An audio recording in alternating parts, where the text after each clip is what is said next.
Good morning, everybody. Buenos dias, good morning, bonjour.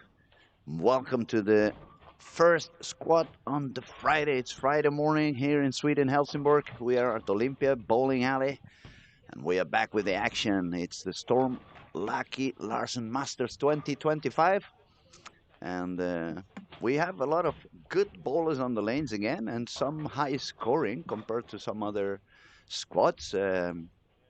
Actually, we have a couple of Finnish girls showing up quite strong in this morning. We have Peppi Konsteri from Finland, 278 on game number one. On the fifth position, we have Elisa Hiltunen, also from Finland, 229. And there's a lot of bowlers fighting on the lanes now. Pretty good talent bowlers over there. I'm going to give you a short update on the scores after game number one. So we have Pepi on the first place with 278.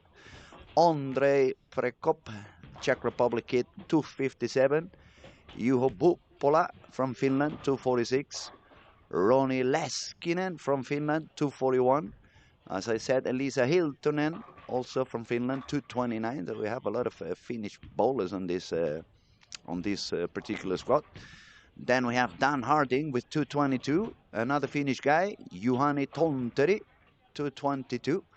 Then we have a German guy, Frank, 219. Carl Walgren, the local hero, winner of the last PBA regional in Stockholm. So he's already with a bye to go into the final, but he wants to give his best to try to get directly into step two and not only into step one.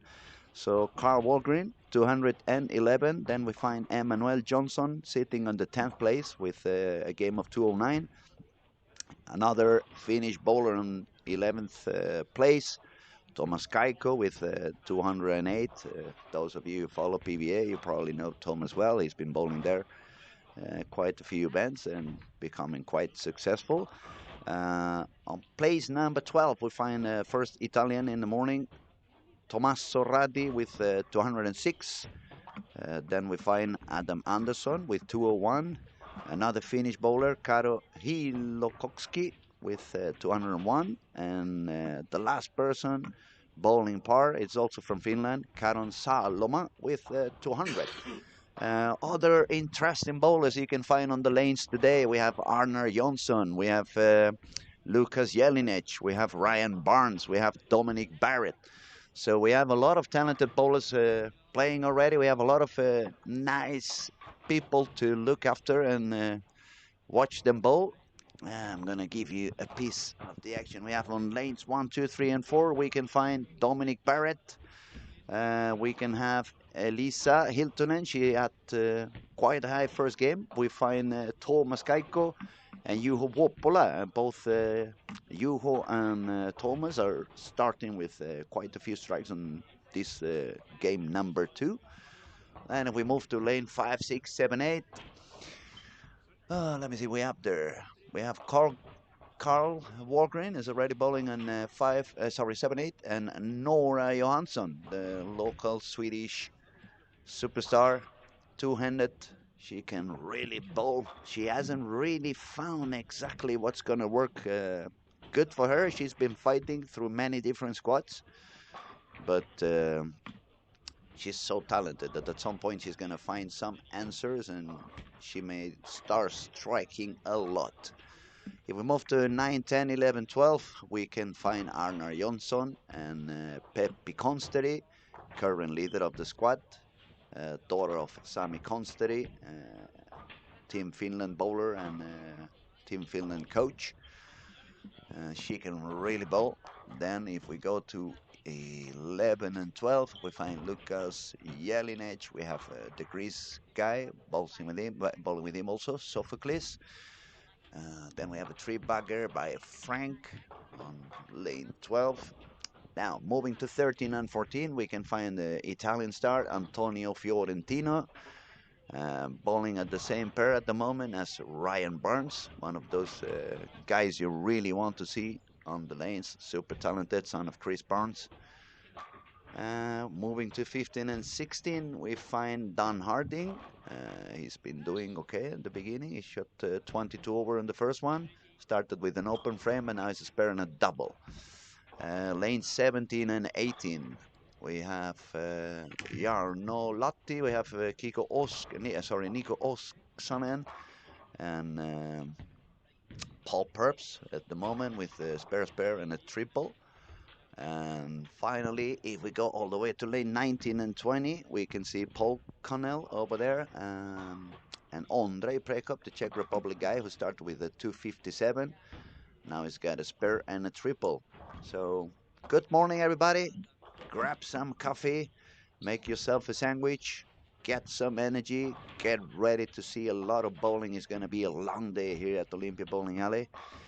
We're gonna take short breaks from time to time because last night when I got to bed, I nearly fell from it. I was pretty exhausted. It was a lot of things going on. It was a very long day, a lot of commentating. I was very happy with all the guests we have been having sitting down here, and we're gonna try to bring some more guests later on as soon as a little bit later on the day and the PBA guys have woken up and made it to the bowling alley. I'm going to try to kidnap some of them, get them here to talk for a little while, and let you see and let you know how they are facing this event. What are their thoughts about the lane conditioning, what the cat's going to be, etc., etc.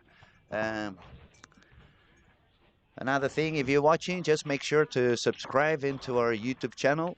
It's 100% free, and we're gonna keep on putting a lot of bowling during the season, not only this event until it's completely done, till the very last frame, but also we will provide you with PBA regionals in Sweden. We will provide you with Swedish National League. Just a quick reminder, a lot of PBA bowlers come from time to time to bowl on that Swedish National League. It's a big event over here. It's a really electrifying atmosphere. It's a lot of talented bowlers, and when I mean a lot, I mean a lot of talented bowlers. So, as I was saying, just subscribe and keep watching. Feel free to talk to us, make some questions if you have any doubts, if you want to find out more about the event. Um, that's why we are here for. That's what we are here for. So back to the lanes. Ondrej Prekop, lane 20, 9 spare triple, 9 spare strike. Is it gonna be the squad where Ondrej finds his way into the final? He has been struggling around. He has been doing a lot of high games, but also has been doing a little bit of lower ones. But who has not been in this kind of issues on this event? Quite a demanding pattern. You can find the oil pattern on the luckylarsen.se.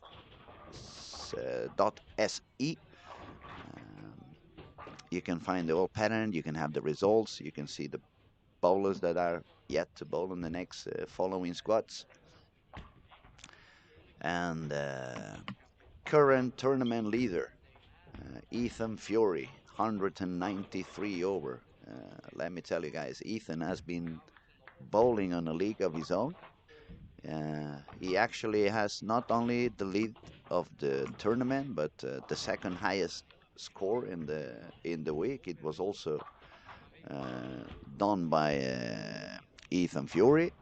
And yesterday he bowled the third squad. He took a complete different approach. Instead of bowling deep inside, he grabbed his urethane bowl and he was bowling quite far outside for what this pattern allows you.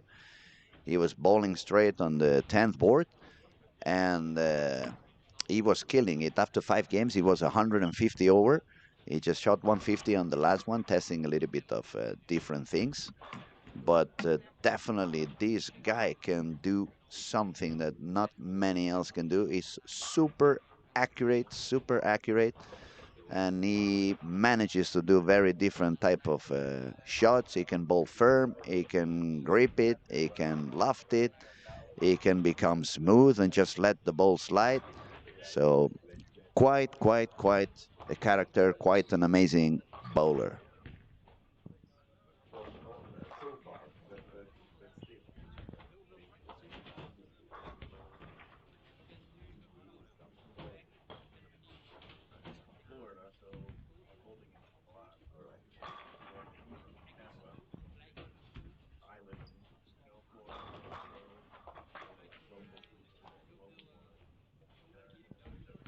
Okay, but going back to action, lane 1 and 2, we have Dominic Barrett. Still has not really found a way to attack those lanes and feel comfortable. But on that pair also we have the Italian guy, Tommaso Ratti, is doing pretty good on this game. Spare, double spare, 4 in a row. Going to try to get his 5th strike. Let's see what Tommaso manages to do. Yeah, he's get it, so 5-bagger for Tommaso all the way to the 9th frame, entering 10th frame with chances of a 269 game. Right on his right side, lane 3 and 4, we're going to have a shot from Thomas Kaiko. He's got a triple 9 spare and a double. Thomas is bowling a little bit further outside than he did on the squad last night. He was currently shooting balls somewhere around 15, 16 in the arrows, but it seemed to work pretty well. He's got that second triple, so it's 3 in a row, 9 spare, 3 in a row, working on a potential 279 game. Is a Finnish partner bowling with him also on lane 3 and 4, Juho Pola. Started with from 5, 7 spare and strike, so we can see some people doing quite okay. Um, Back to lane 20, Andre Prikkop made another strike, so it's a triple spare and a double. Let me see who else is having quite high scores at the moment. Definitely Andre, it's with 376 with half a game to go, so it's going to be above par for sure. Then we can find on lane 11 and 12, we have Frank, let me say Frank Wiemken. It's a German name, so it's not easy for me to pronounce. Frank Wiemken shot 219 on the first game. Now he's got a 4-bagger, spare and strike, so he's also looking pretty good. People moving in pretty fast. I can see Arnar is already in front of the ball return, and we are at just the half of the beginning of game 2. So I wonder where is he going to end up bowling after another 4 games. Is he going to start bowling on the left lane? It's moving in quite early for some of them. They may run out of room by games 4, 5, 6. Not only that, but they may cause the next bowlers to come into that lane to all of a sudden find they have no room either. And that probably is the reason why we see some people all of a sudden hitting a wall. They come from a couple of high games and all of a sudden it becomes very difficult to find their pocket. The ball starts reading a little bit too early, picking up too soon. And you keep moving in, and as many of the bowlers who have been sitting by my side, we had last night, it was Matisse Blanchette from Canada, super talented young kid as well. I thought he was older, he's just 20. That's one of the things he was reminding us. You cannot move small, you have to move big. He was mentioning maybe you have to move at least 4 boards right away every time you change. And you need to be awake in order to not to wait too much to do those movements. Now, lanes 9 and 10, Pepi Constervi, she's fighting with that pair. It's not going to be a high game this time. She's got 3 splits and 1 double, so she's sitting with 148 on frame 9. She needs a triple to make a 178. That would be 100 pins lost compared to the previous game. But we have been seeing that quite a few times this week, so it's nothing that it's going to surprise us. But Pepe is definitely a super talented bowler, so she can overcome that on the next game and go for another high game for sure. So lane 1 and 2, Dominic Barrett managed to do the last 5 strikes to do a 214 game. Then we have the German guy on lane 2, Moritz, also shot 214. And the Italian guy, Tommaso Ratti, is gonna get a score of 246 if he spares on the 12th frame. It's gonna put him with 60 over. That's a pretty good score for starters.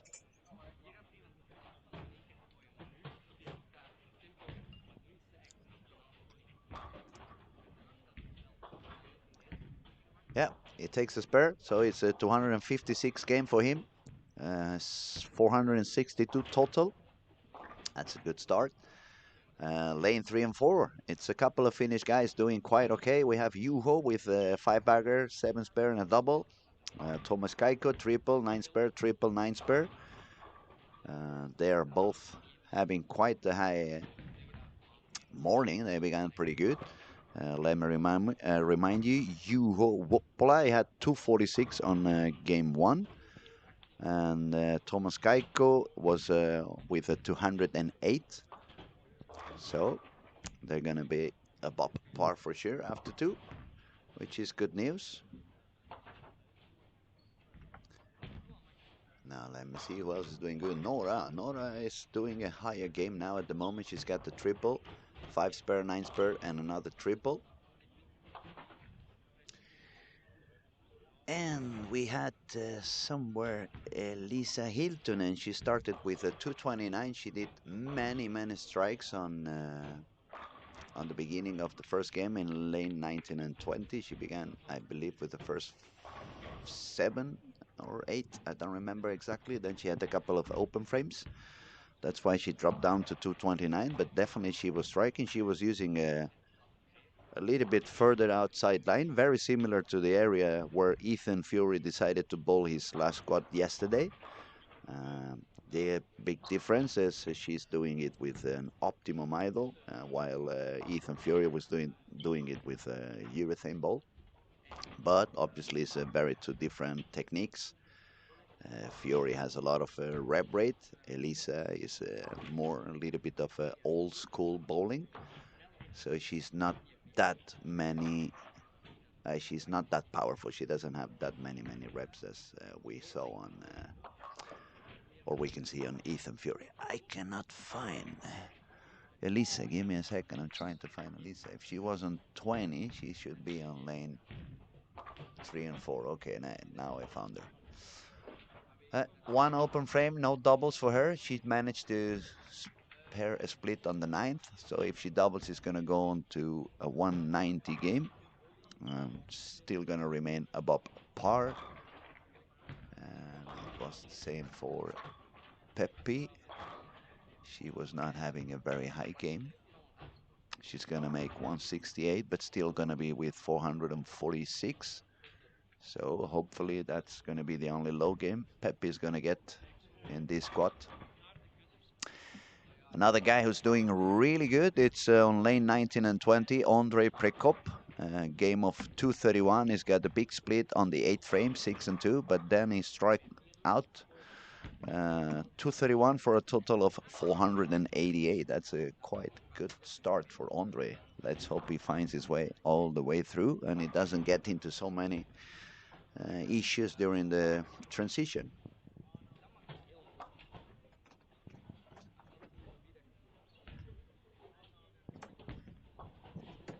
Paul Purps also finished with quite a high score, 243 for a total of 421.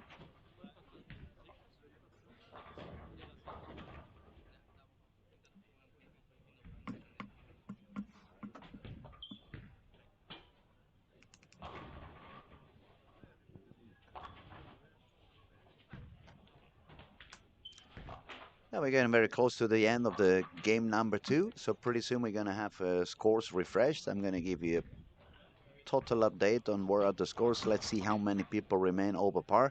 We had 15 bowlers over par on game number 1.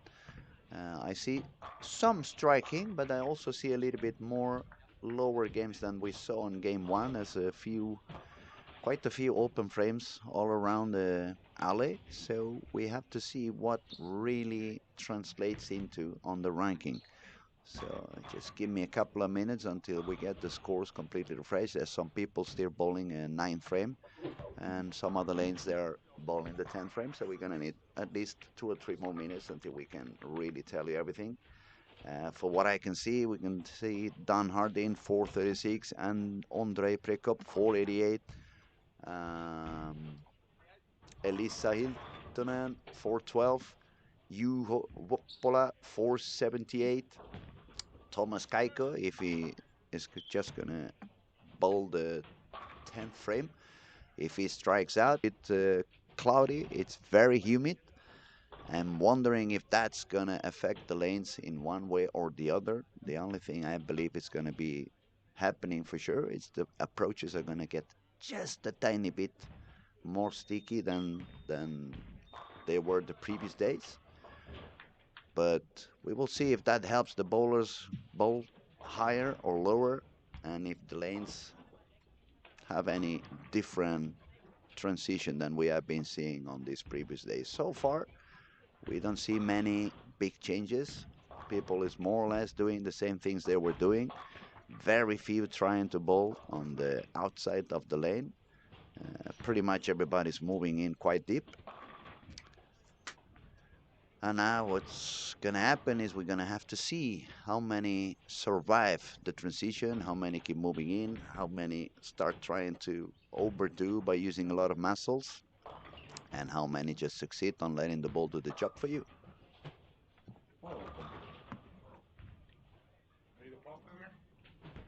If you find somebody, yeah, absolutely. Okay, Nora Johansson, 3-6-10 on frame 10. If she takes a spare, it's going to be a 230 game, and that's going to put us so close to the par. And as I was saying before, maybe she doesn't have the score yet, but if she finds herself a little bit comfortable and regains some confidence, she's capable of doing a lot of strikes and very high games. So we have to see. At the moment, the girls division, it remains at plus 27, right? The two leaders on the girls division, I believe they have 27 over. Just give us a minute. We're going to open up all the qualification results so I can give you a proper update.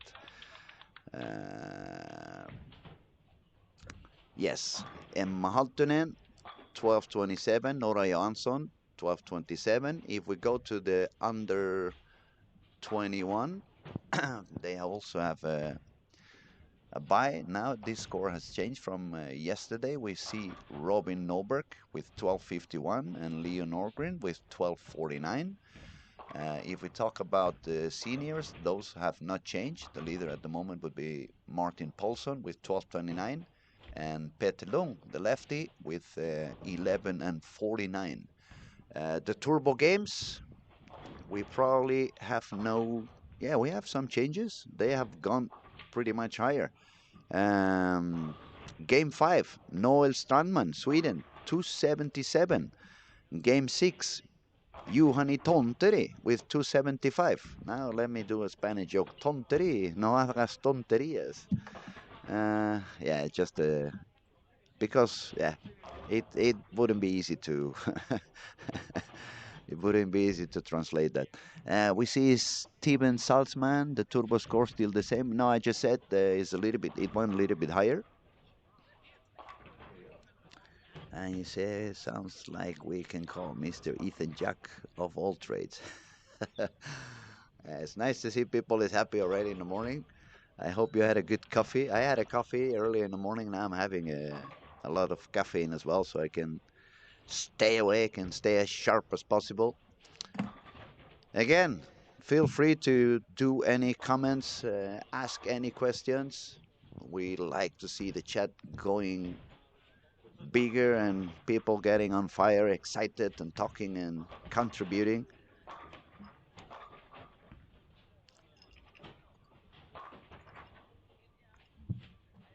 Okay, everybody starting game 3. Nobody left to end the game 2, so pretty soon we're going to get the scores updated.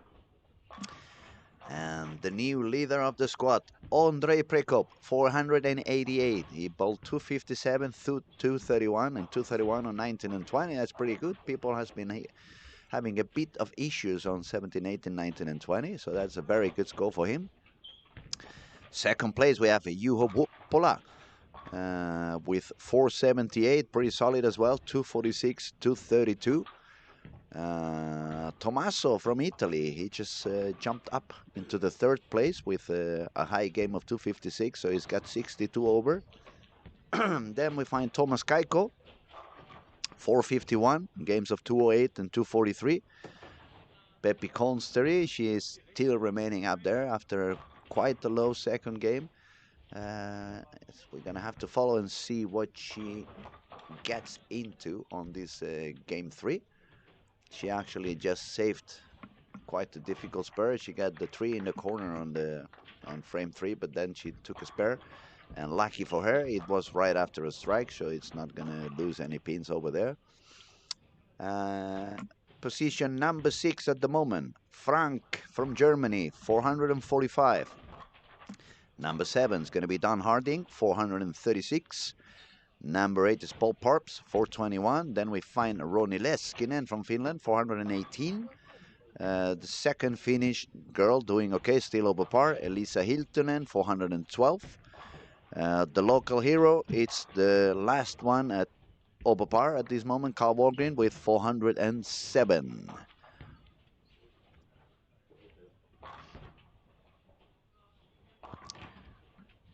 Now, back to the action. Let me tell you who's bowling where, so you can choose with which camera you want to get in to see. On lanes 1, 2, 3, and 4, we find Matthias Wettenberg. We find Nico Oksanen. We find Carl Walgren and Nora Johansson. We also find there Karon Salome and Paul Cornell. If we move into the next camera, 5, 6, 7, 8, you can find bowlers as Pepe Constery, Dominic Barrett, Elisa Hiltunen, so and Juhani Tonteri, who has been bowling quite good as well. So it's quite an interesting camera. If you're looking for some PBA action, you can also move to the cameras 9, 10, 11, 12. You can find Ryan Barnes there. Ryan is currently 3 below par, is sitting on the 13th place. No low games for him anyway. He's got 191 and 206, so that's quite okay. Trying to find his spot on the lanes. Who else do we have on that pairs of lanes? We have Roni Leskinen from Finland. We find Dan Harding from England. And if I move to cameras 13, 14, 15, 16, we can find the leader of the squad, the Czech Republic kid, Ondrej Prekop. And not a good start for him, 8-1 and a baby split, 8-1 again, so it's a couple of open frames. He's sitting with 88 above par after 2, but yeah, he doesn't want to start dropping, that's for sure. He's gonna have to find his way on the lanes. Maybe he found a little bit of transition, as so many of the guests who have been joining us during these days. You really need to be sharp, you really need to be awake, and when that transition hits you, you don't need to be afraid to make big changes and big moves. So let's see what Ondrej is able to do on this next couple of frames. I'm gonna pay some attention into him. More people bowling on this 13, 14, 15, 15, 16. We have Jarno Latti from Finland. We have Paul Purps doing okay. And we find the Greece guy, Sophocles, is also bowling in 15 and 16. Not the high score at the moment, but he keeps on trying. And that is also quite nice to see that people don't give up and they keep trying to find their way and secure their spot into the final. Finally, if we move to the last camera, 17, 18, 19, and 20, we find a couple of Italian guys. Tommaso Radi is doing quite good. He was sitting with 62 over, starting with the front three. Then we find Antonio Fiorentino, former world champ in the team event. Spare strike, spare strike. I just saw Ondrej again at 15. The ball is reading too early. It's hitting the middle of the head pin, so it's gonna be time to make a bigger change for him. And to go back and end up with the action on 19 and 20, we find Juho Buppola from Finland. We find Adam Andersson. And yeah, it's a little bit less of striking, but it's only 3 or 4 frames on this third game, so we're going to wait and see what the action brings us and how things are moving on. Oh my God, yeah. I thought it was going to miss that spare, but he got it.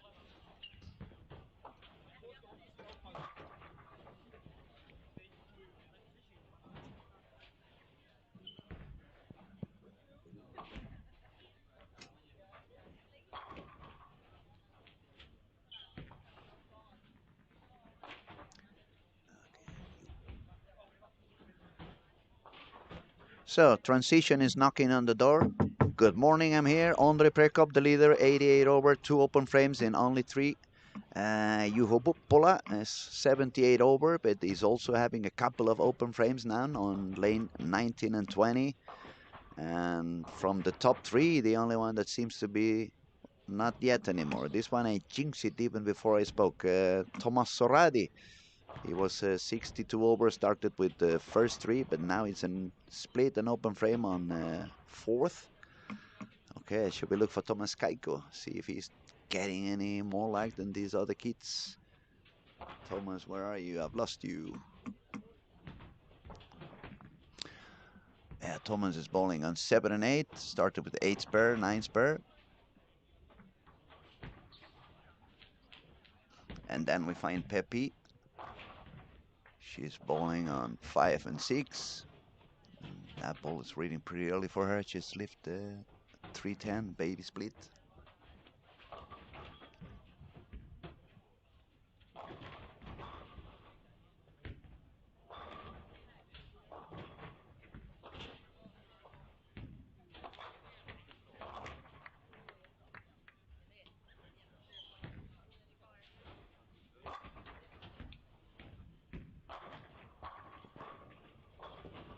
I think later on I'm going to make a suggestion to our lane guy, Christian Jonas, to start making some coffee as well. Perhaps after you're done with the lanes, you could make big cups of coffee and start giving coffee to everybody after game 2, so everybody stays awake and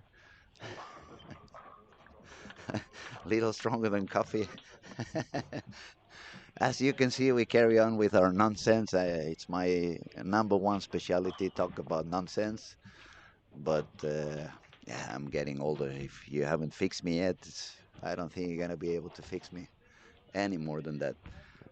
Okay, Steven Simon, you say yesterday I think the 275 game was on 17 and 18. It could be definitely for some of the bowlers. They have been passing over here. They've said that these four lanes, 17, 18, 19, 20, was a little bit tougher. Some of them also spoke on the 1, 2, 3, 4, 5, 6. But yeah, if we ask every bowler, probably we're gonna find out that each one of them end up hating one of the pairs. So since we cannot really have stats on the average of the event on each pair, we're just taking educated guesses. Oh, Steven says, no need for fixing, my friend. I appreciate it, buddy. It's always fun to get some love on internet, which is not easy. Usually people on internet, they are quite strong in their commentaries and their words. Let's see. Suttinen, thank you for your good pronunciation of names in various languages, especially our Finnish language. Oh, kiitos, kiitos. Uh, if I have to be honest, I was saying quite in the wrong way, but I got some tip in the morning. They told me that the Finnish surnames they need to be pronounced this way, so I'm doing my best. And my apologies if during the day my brain becomes a little bit more blurry and I go back to the wrong way. But I'm gonna do my best. It's always fun to learn something new. I see Artur is also here. Artur Colome. Bon dia, Artur. Com va, xato? Espero que tot estigui bé. Former friend from Barcelona, actually lives in Girona, a very, very beautiful city in Catalonia. If you've never been there, it's one of the nice places you can visit in our beautiful land. So we have more than Barca and Gaudi over there. It's a lot of things. Especially, they have a 3-star Michelin restaurant in Girona that you probably need to book a year in advance. Al Saller de Can Roca. It's really amazing food over there. A little bit expensive. You need to save some money, I must say. But yeah, it's top level, top level. Now back to bowling. Andre Prekop, he's bowling on 15 and 16. Started with a couple of open frames, then he's got a 9 spare and a double. So maybe he found his way to succeed on this pair as well. Maybe he can recover from those first couple of open frames. Let's see where Juho Buppola is standing. Oh, I'm talking a lot, but I should have 4 eyes instead of 2 because I end up losing the bowlers. What was Juho bowling? Oh, and now I've seen him. Yeah, 19 and 20. Strike, split spare 7-2, but now he's got a double, so is on his way to fix the game as well. And if you have a low game of, let's say, 200, I think everybody's gonna sign it. If my lower game is just a par, it's good news. Now let's see. Tommaso, he was on the third place with 62 over. Tommaso started with three in a row, then he's got a couple of splits, nine spare, sitting at 6 under on this particular game, but now no tragic, nothing tragic at the moment. Trying to survive. He can do still some strikes by the end of the game and save the par. Now I'm gonna look for our fourth spot, which was Thomas Kaiko, and Thomas was bowling, unless I'm wrong, on 7-8. Yes, no strikes for Thomas yet. 8 spare, 9 spare, 8 spare, 9 miss. That's exactly what you don't want to get. Giving away single pins. But Thomas arrived yesterday. He bowled the last night's squad. That ended up sometime around 12. So I guess if you want to have some food, go back to the hotel, sleep a little bit. You have to come back in the morning. I don't think they had the chance to sleep more than 6, 7 hours, and maybe it's not enough. Maybe it needs a little bit of extra resting or a little bit more caffeine to keep the energy levels at max. But we'll keep an eye on him. We'll keep an eye on him. Pepe, she was on the fifth position. Pepe is now without any open frame. Spare, strike, spare, strike, spare, spare, spare, spare. So fighting with it. Let's see where Frank from Germany is doing. He had 45 over, and Frank is now bowling on. Frank, where are you?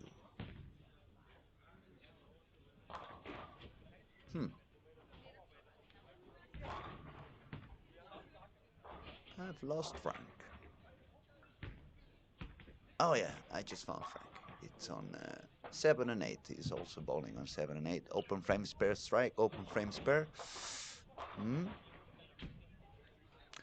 Not many are doing very high games. I see Andre managed to make the triple, so it's good news for him.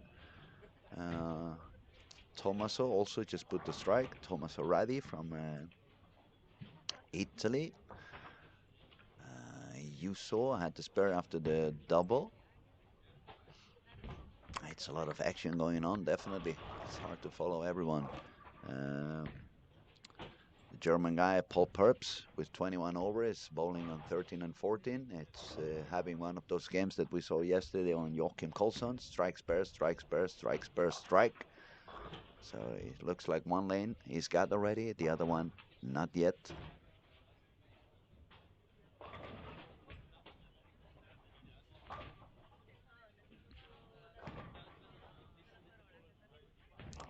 Gonna try to find Elisa, see how she's managing to do on this game number 3.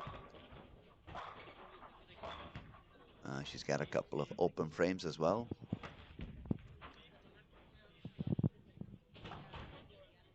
Oh, she got the spare.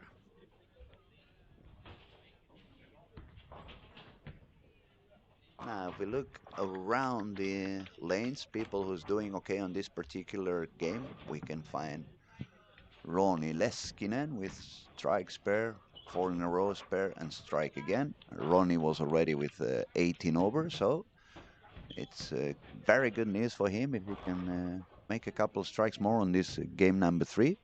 But put him all the way up to nearly 60 over. That's very good news after 3. The cut prediction, if we want to give you the right information, is definitely going to be a little bit lower than we said at the beginning of the week. When we started on squad 1, we believed it could have gone all the way up to 150 over. Now it doesn't look that way, not even close. Probably is going to drop down somewhere between 100, 110 over. So that is also something that bowlers need to keep in their mind when they face this pattern and they start bowling. If you put your head that I need 150 over, then you put more pressure on yourself. If you realize maybe it's going to be a little bit lower, you can accept a little bit of a lower expectations. You can accept that you don't need to make 240 every game, and then you don't put too extra pressure in your performance. Mm.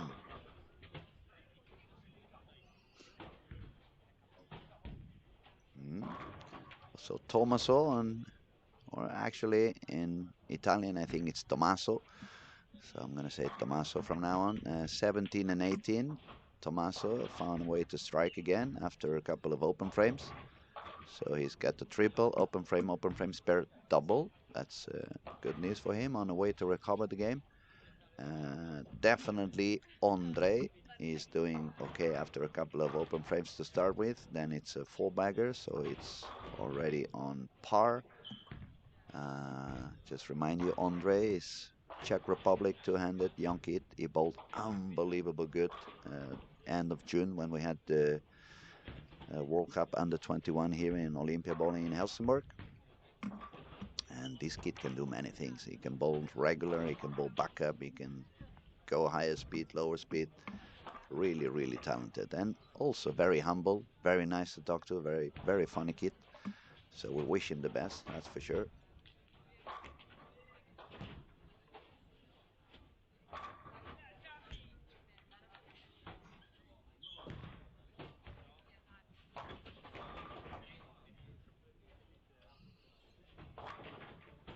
Mhm. We are getting close to the end of game three.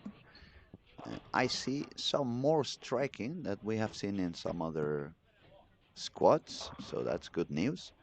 I also see a few people who are really having low games and struggling a little bit.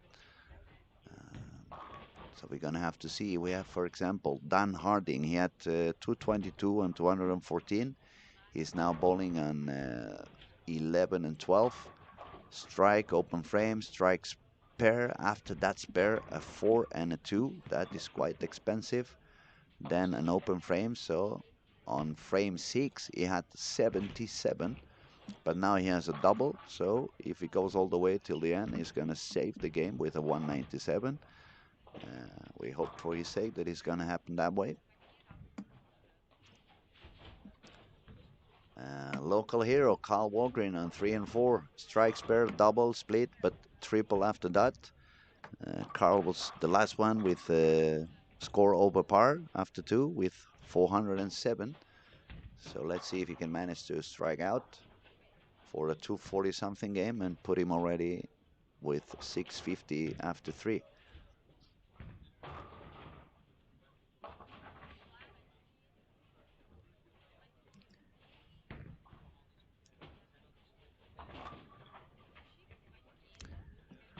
On 5 and 6, we had Pepi Consteri. She shot 194 for a total of 640. We find there Dominic Barrett as well. One game of 182 is now having 557. We also have Juhani Tonteri. Is going to go for another strike to get the game of 227. And Juho, where is Juho? On 19 and 20, he's got the strike on the 10th.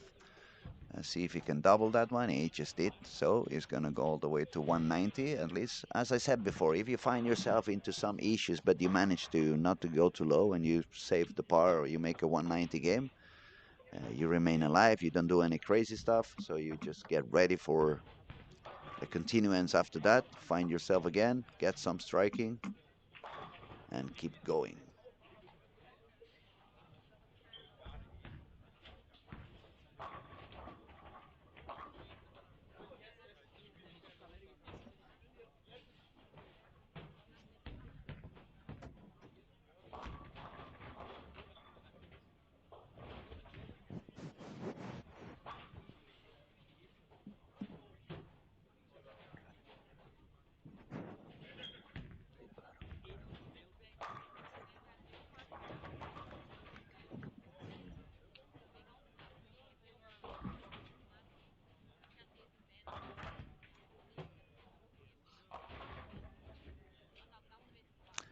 not a kid anymore. He's 19. Uh, Dave O, who are we talking about? I spoke about so many people, I don't know who you're referring to. Let me know. 19, when you are my age, 19 is a kid. Definitely. Are you probably talking about Andre, aren't you?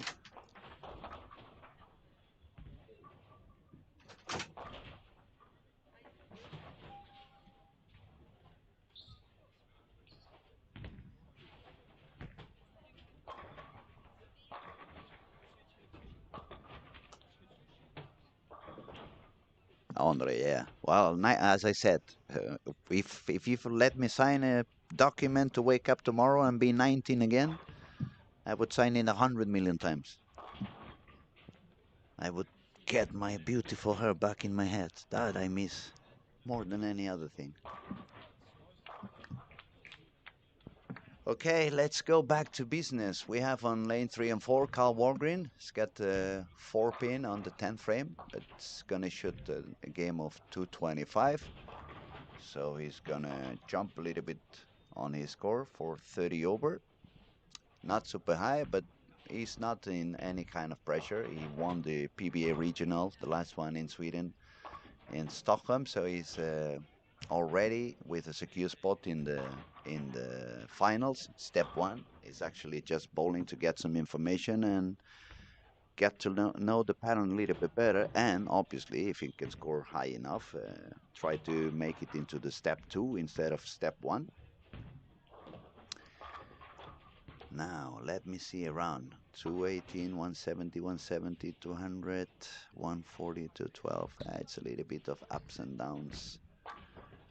Okay, spare on the tens for Andre. I started this game with a couple of open frames, but then he put 4 strikes in a row, 9 spare, 9 spare, 8 spare, so he's gonna save the par.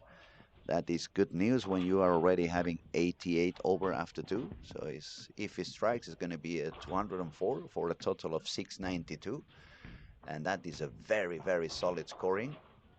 Now, my goodness, it's just gotta wash out a little bit too strong, perhaps. But still a good game, 199, 687. If that is what you do when you get yourself into a little bit of a messy situation, I think he's going to be happy to save that one.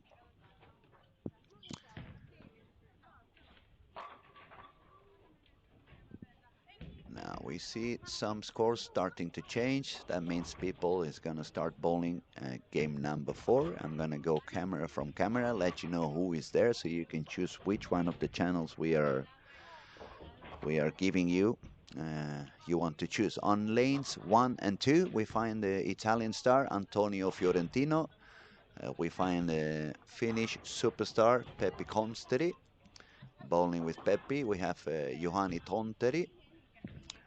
If we go to 5, 6, 7, 8, we find Nico Oksanen. We find Ryan Barnes, if you want to see a little bit of PBA action. If we go to 9, 10, 11, 12, Don Barrett is going to bowl there. He's going to be accompanied by John Olatti and Paul Purps. If we go to 17 and 18, you can find Arnar Jonsson, Matthias Wetterberg.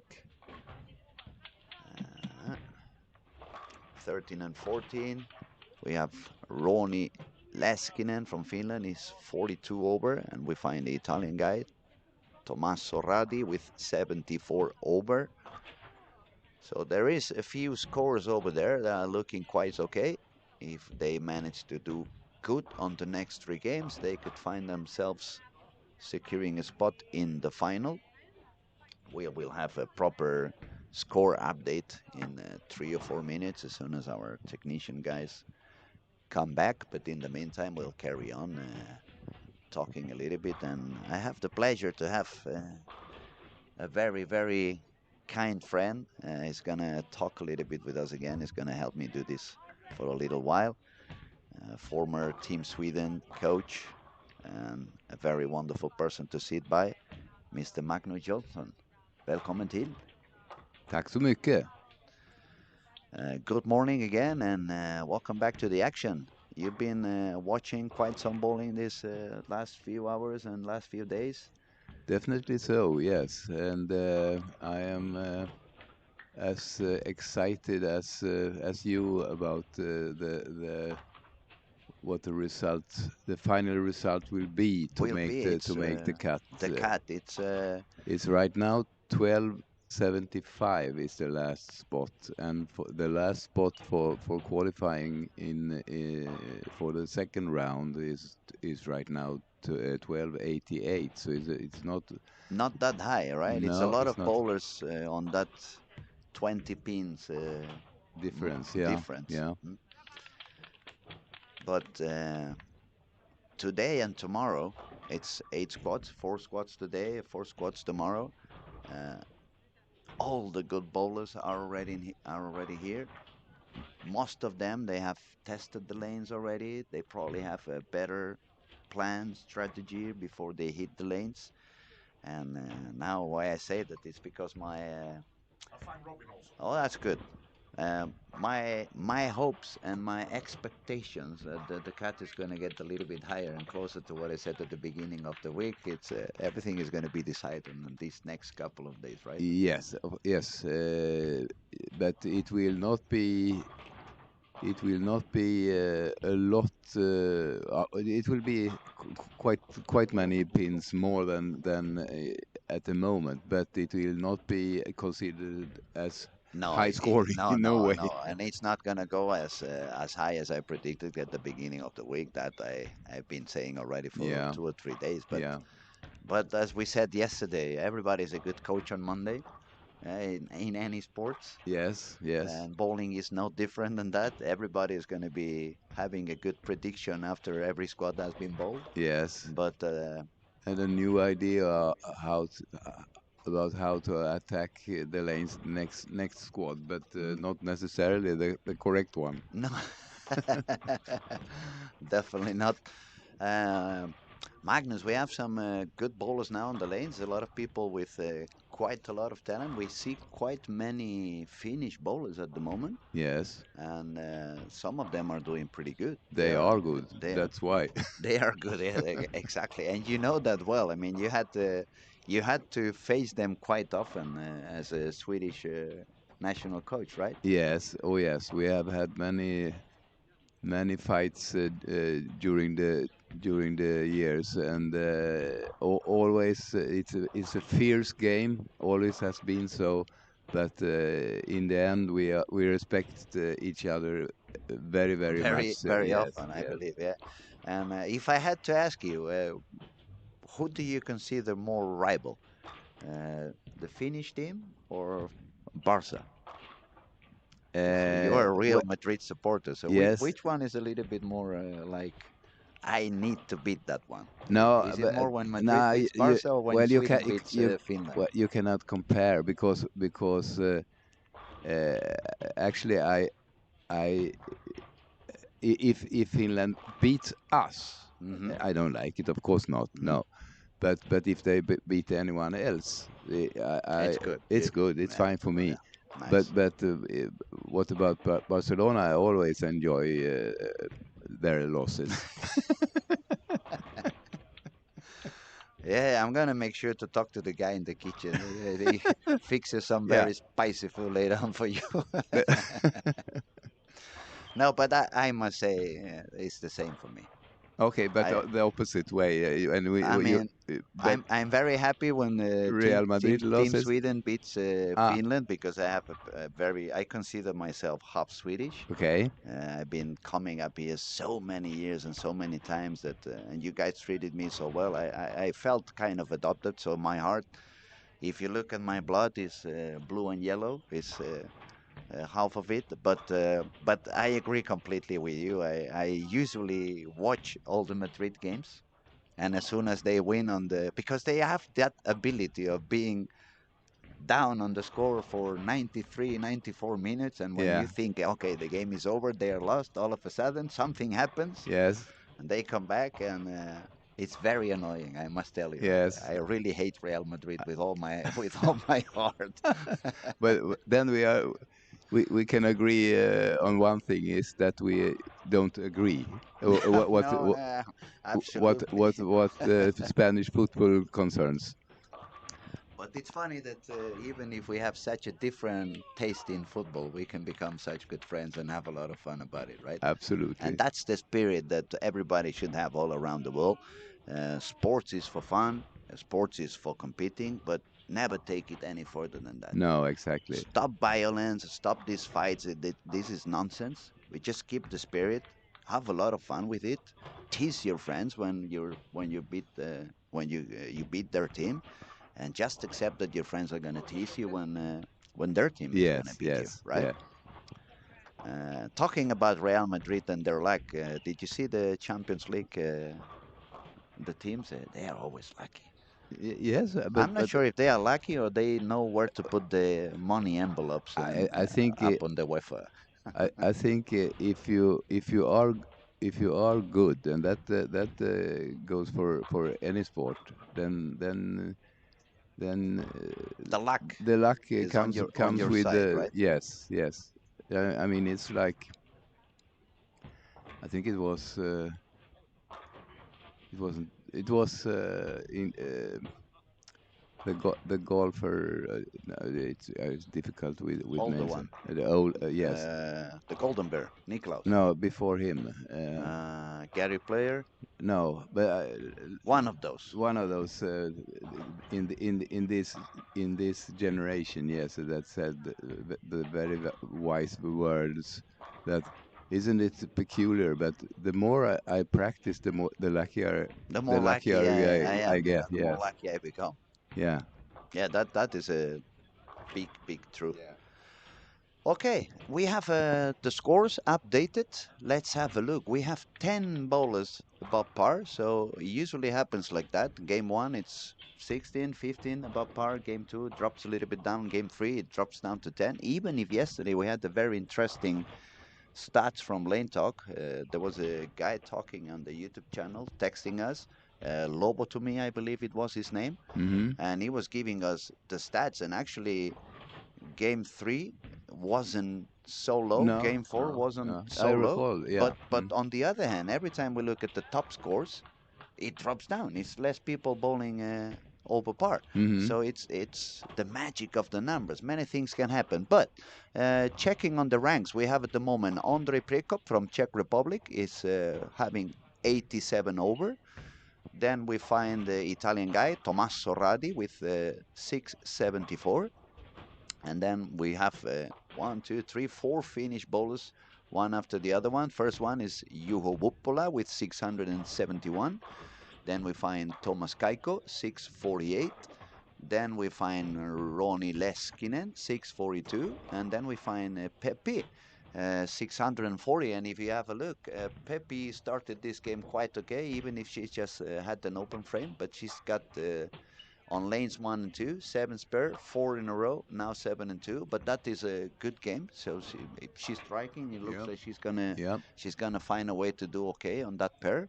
And since the girls have a special advance into the final, top two women that Yes. doesn't make it on the cut directly, they have a direct pass into the final. So it's very important for her to remain on that scoring pace she has now, like Yeah. 40, 50, or if she can get that, it could be enough to make it into the Yes, final as it a can. I think was it 12:28 something? Was it the top lady uh, score so uh, far? so far it was a 27 over for 27, Emma 27. Haltunen Yeah, and Nora Johansson. yeah. So if we carry on down, we find Carl Walgren with 629 on the seventh position.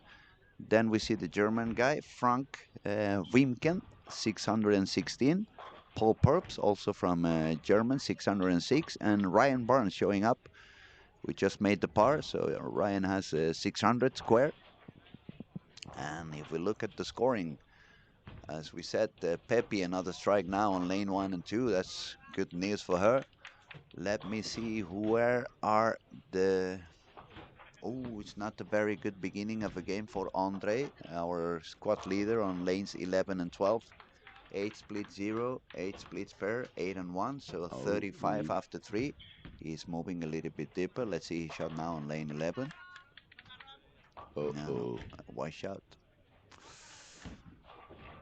Now he's well, we just found out he's 19, Andre. So now it's one of those moments where maybe it's easier when you are a little bit older and you found yourself in this kind of troubles a little bit more often.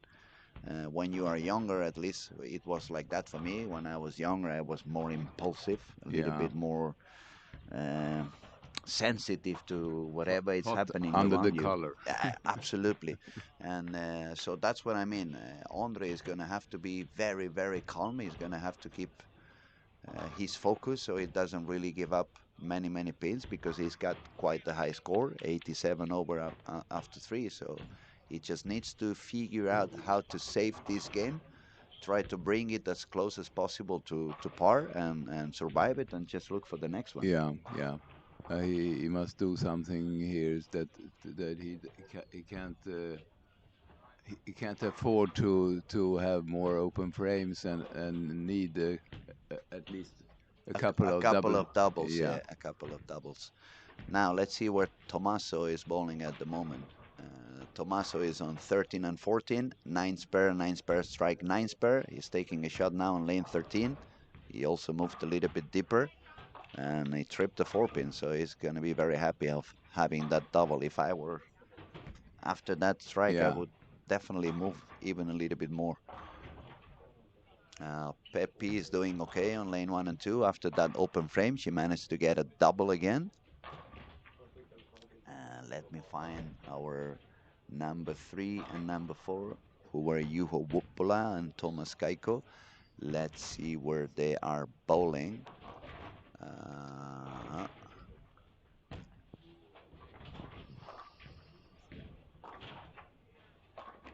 Thomas Well, Kaiko is on 11 and 12 with a yeah. strike spare spare, And Vupola has m- marks and one double. and he's bowling on 15 and 16. Yeah. So, if you want to keep some eyes in the action, we remind you Andrei Prekop, the actual leader, is now bowling on lanes. I believe it was, yes, 11 and 12. So is Thomas Kaiko. We see some strikes also from Matthias Wetterberg in 17 and 18. Mm-hmm. Matthias started with quite a low game. He shot 153 on game number 1. But after that, it was a 223 and 198, and now he's striking a lot. He could potential 270 game, and that would help him jump into the chances of doing something. Yeah. He's currently 30 down, so he really needs to make a high game That's now that another this one. Very good from he. Matthias, yeah, Yeah, Matthias Wetterberg, and he is talking about football. That is the dress for one of the better teams in history in football, is it? IFK Gothenburg. Aha, it's that the times when you had Thomas Ravelli and Exactly. Yes. Yes. Blomqvist Yeah. Yeah. and Yep. that was a very fun World Cup 1994 Yeah. in United States Yeah. when you had Henke Larsson and You know your Swedish football history. I do. Yeah. I remember it was a very fun World Cup, and I have good memories also because you guys played against Bulgaria Yes. over In there, the quarterfinal, I think, wasn't it? and Bulgaria. It was probably one of my first childhood idols. Okay. Someone as a Madrid fan you probably hated Yeah. because the way he was, yeah, I Yeah. Yeah. remember. We just heard the name back there, Ristos Stoichkov. hmm And then we won the how was it in the sem no in the quarterfinals we won over Romania, but that was a tough game with Ravelli saved Saving. a penalty. Yeah. Mm, Well, let's see. We have Tommaso Radi has a triple strike now. So Yeah, Tommaso is working his way to try to get into the lead, especially now that Andre was under some issues. Andre is not finding, especially on the left lane. He's got 8, 8, 8, 5 strike and 7, so it's not really working that good for him. No, to Uh, be a little bit more exact, he's struggling. Absolutely.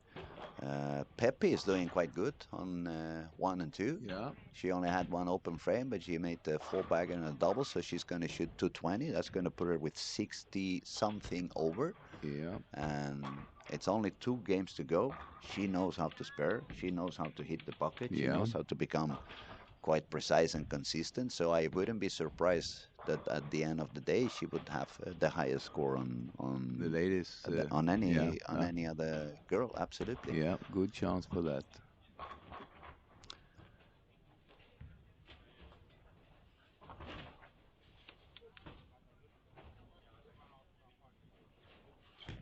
Okay. Tommaso's got the fourth. So now it's a full bagger. Tommaso also trying to get the lead on this squad. And Juho was doing okay. He had, where was he? I lost Juho at the moment. He just had an open frame. Hmm. Oh, true. Yeah, 15 and 16.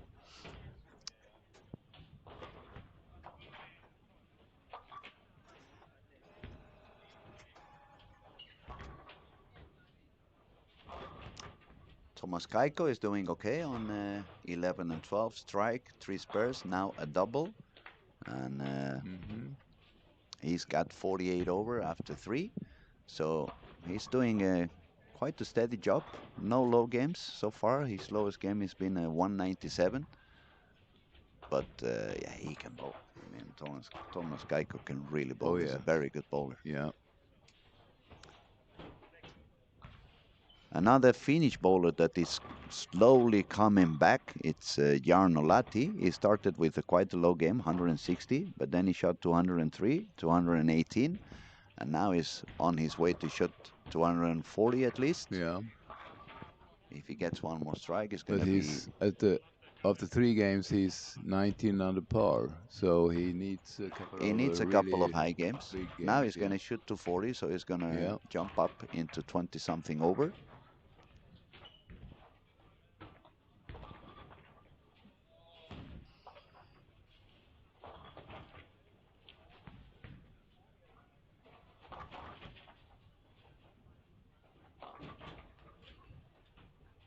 So, scores that are already on the table after 4. We find Pepi Consteri, 862. That's pretty good. That is very good for Absolutely. big, not at least because she needs like 380 two last games, something like that. A To couple of games of 190. Yeah, that would probably make definitely it. give her the lead Yeah, on the girls. yeah. And there's been quite a few squads and quite a few attempts by women. It's not very easy. Uh, as soon as they have to move a little bit in, they find all the traffic from the boys, so Yeah, it's not easy for them to stay over there. And on 19 and 20, we see Nora also trying to fight back with quite a few strikes. Now she's got, she couldn't get the fifth one. did we say that Thomas already Yeah, made the also the fifth one in a row? Tommaso made the fifth one, only has the 10th frame to go. He can have a potential score of 259. He was already with 40, no, he was a 74 over. Oh yeah, So he can go all the way to 120 over after four four. games, and that is very good, definitely.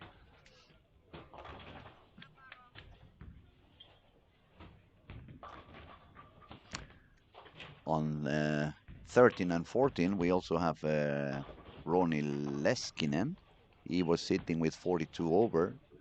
Yeah, Uh, Even if he had an open frame, he can still save the bar and remain with 40 over. It gives him a chance to, if he do okay on the legs too, he's get close to 100 over, which could be a potential he's playing cut. with Karo Hilokoski.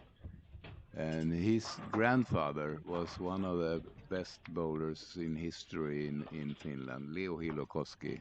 I did not know him. He has won. His he has been world champion Hmm. in team from 1975, five man team world championship. He has won the Paul Master Hmm. tournament But that's and a big one. a lot of other things. And and his Leo's sister, Uh huh. Lea. Yeah. So that is auntie. Okay. She won the European Championships individual in 1977. So that he comes So really from a bowling they family. also have it on the DNA, right? It Exactly. runs on the Yeah. genes. Yeah. The first Finnish bowlers I remember from back in the day when I was a kid, I think it would be Timo Raitikainen. Hmm. Yeah. Rattikainen, I must say. Rattikainen. Yeah. Yeah. Rattikainen. That's the oldest ones I remember All right. when I was a kid. Hmm. It was some other guys like Antti Pekalaks, Yeah, but uh, that's a little bit. Oh well, they were at the more same more time. or Yeah. less Yeah. on that era, and then I get a little bit to bowl with. Wow, what happened there? Look at it was on lane 18. It was the 12th frame for Arnar Jonsson, but Uh, yeah, he hit the corner. First time in the morning, we see somebody taking the 6 and the 9, but we have seen that quite a yeah, few yeah. times this week, Mm. which proves if you miss a little bit out, it's tough. See, we have a comment over here from Anders Lundvall. He says, if Sweden beats Finland, it's national mourning in Finland. Ja, Well, we are not going to be responsible for any replies you get over there, Anders. Thomas Arati definitely gonna take the lead. He's striking like a machine on lanes 13 and 14. He's gonna shoot a high game of 250 something, so he's gonna move to 130 over after 4 games, which is a mm, very, very good score and well, very comfortable. It should give him a lot of confidence for the last two and not needing to do anything crazy, just stay away from trouble, right? I think we have a reason to mention here that Italy has lately during the last couple of years really became one of the best nations we have in Europe for in bowling. They are doing Uh, very good, definitely. and talking about that, we have to say also that that Czech Republic they also, have really developed they have improved. fantastic. I mean, from nothing to being a threat to any Mm. nation in bowling.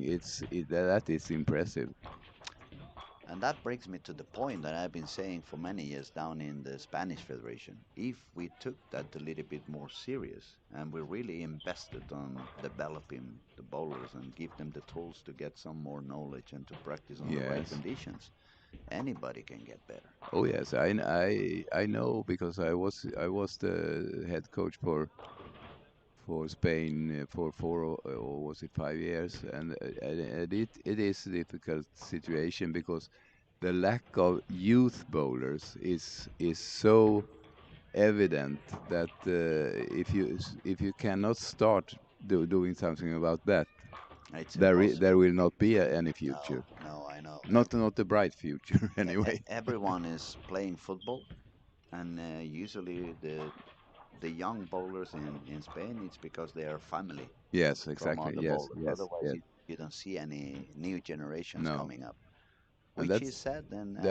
that's really that's a And pity because I mean there is a lot of bowling interest in Spain. mhm, That it no is, doubt, it is. but they need to do something. And I know my very good friend um, that I have worked with a lot, Florentino Carrera. Oh, Florentino, yeah, yeah.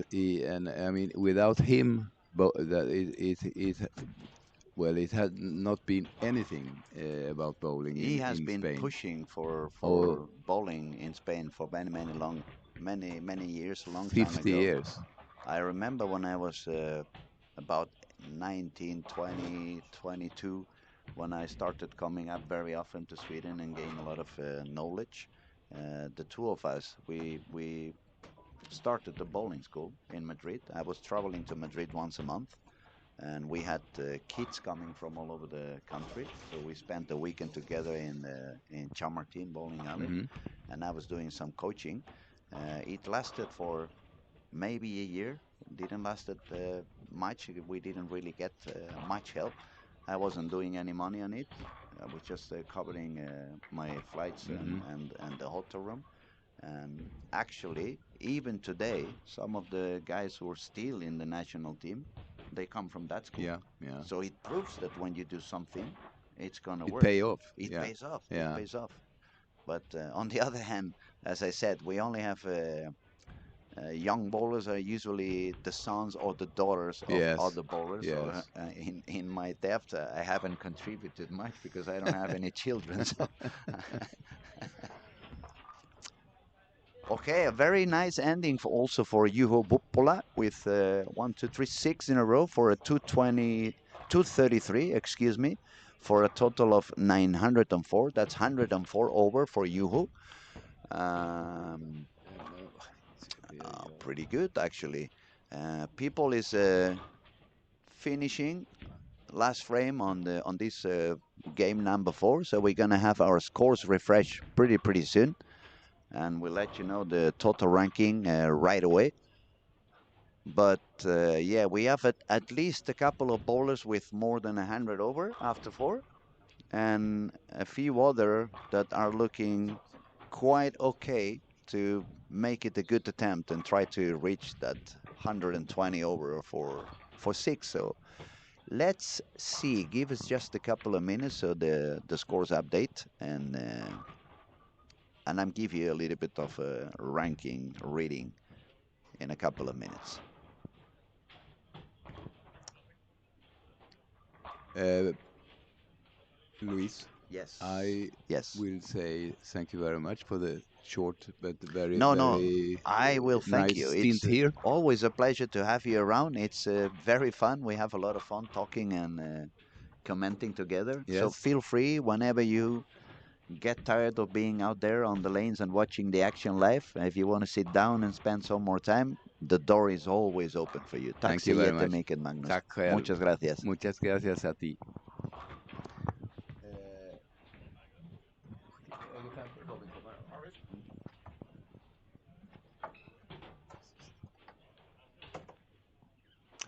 It was indeed a low game for Andre. He shot 158, so he dropped down to 845. That is quite an expensive game. He actually had an open frame also on the 10th. It was a 5-3 on the 10th. That is not fun, but it is the way it is. I mean, the lanes are demanding, and sometimes you find one of those pairs that are going to become very tricky. And how you survive that one may be the right or the wrong future on that particular squad. So just give us a minute. We're going to refresh the scoring pretty soon, and I'll be right back in just a minute.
And we're back on track on the action. Game 4 is done. Starting, well, some of them are starting, some of them are striking pretty much. So they're in the middle of game 5. And I have a new guest with me, Robin. Robin Passo. Hello. Welcome. It's Thank you nice to very have you much. here, buddy.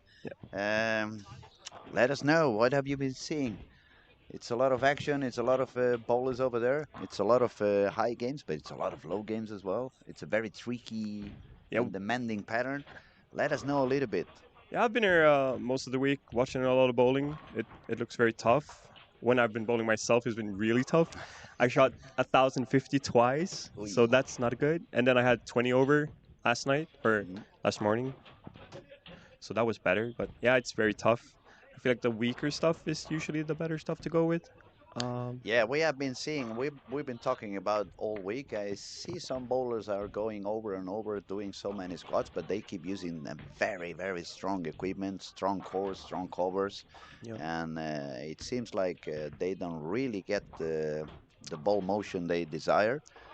They're trying to get the ball go longer by using the muscles instead of using the brain, I would say, Yeah. and it's very, very difficult. I think so far the only one that I've seen accomplishing a good score by being aggressive, it was Nate Purchase. Everyone else that has been doing okay, it feels like they find their way a little bit more like old school. Yeah. Let the ball do the job, weaker release, a little bit weaker More touch, yeah, for sure. equipment. Yeah. Absolutely. By the way, I have some people saying hello to you already. Hey, Jord, Let's see. hello. Oh, you know who it is, eh? Yeah, of course. It's Jord van Veren. He plays with us in Jota. Uh huh. Yeah. Cool. Now, scoring.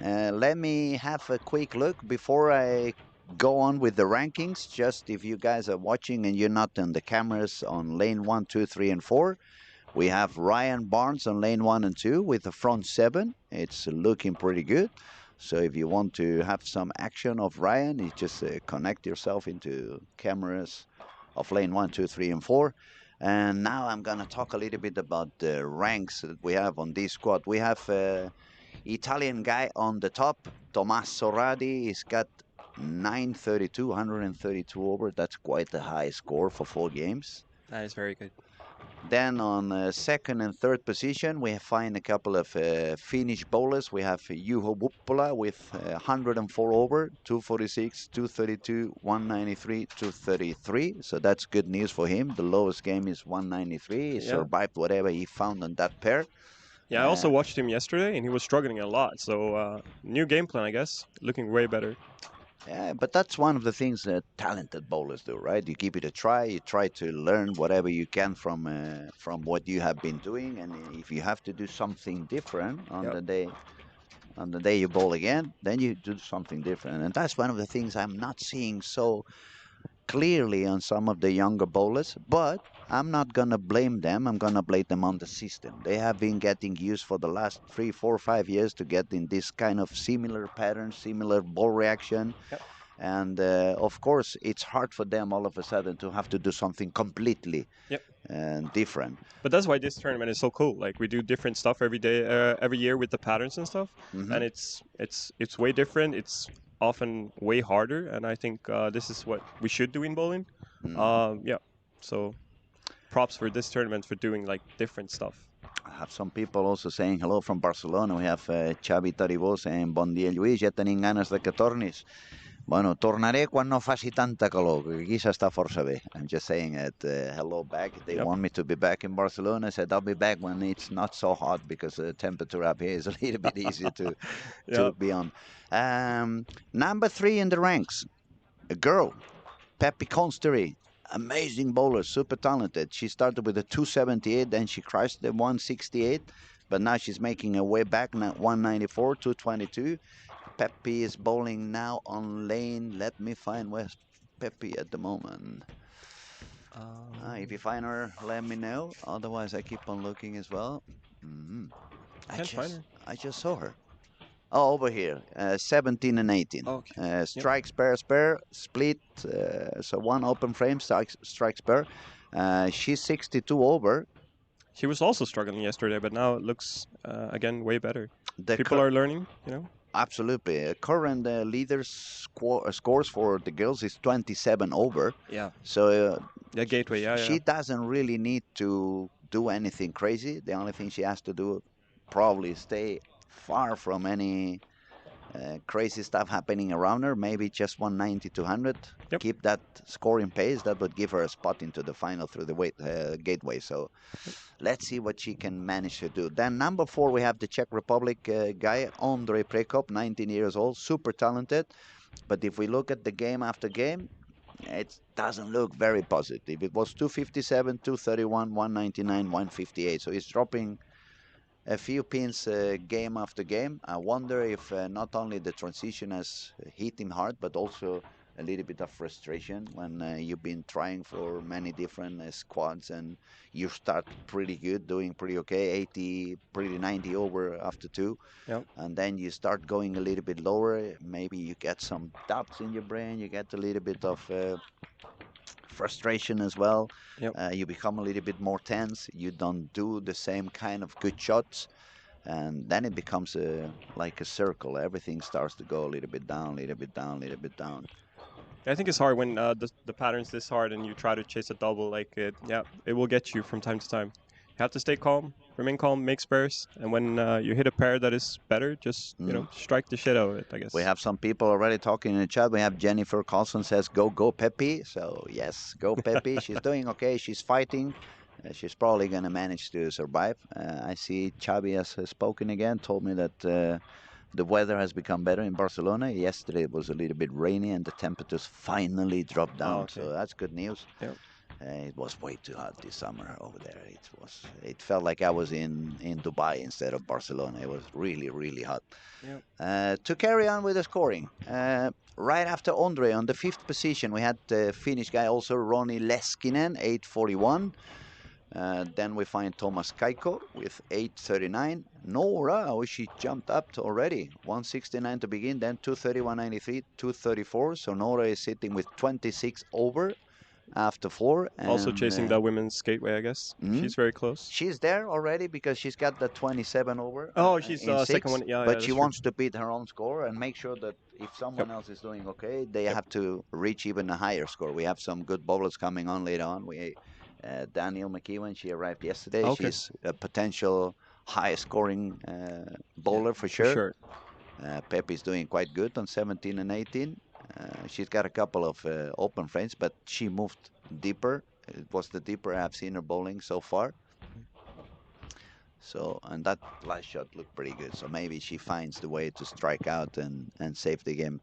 Definitely, I mean, if you keep your sparring, but there's not much you can do if you get a very big split. I mean, don't get any crazies. Take one and focus on the next frame. Yeah, I think the problem for me is like I've been like there's been tons of splits. Like the squad where I had 20 over, I had a lot of strikes, but I had a lot of splits as well.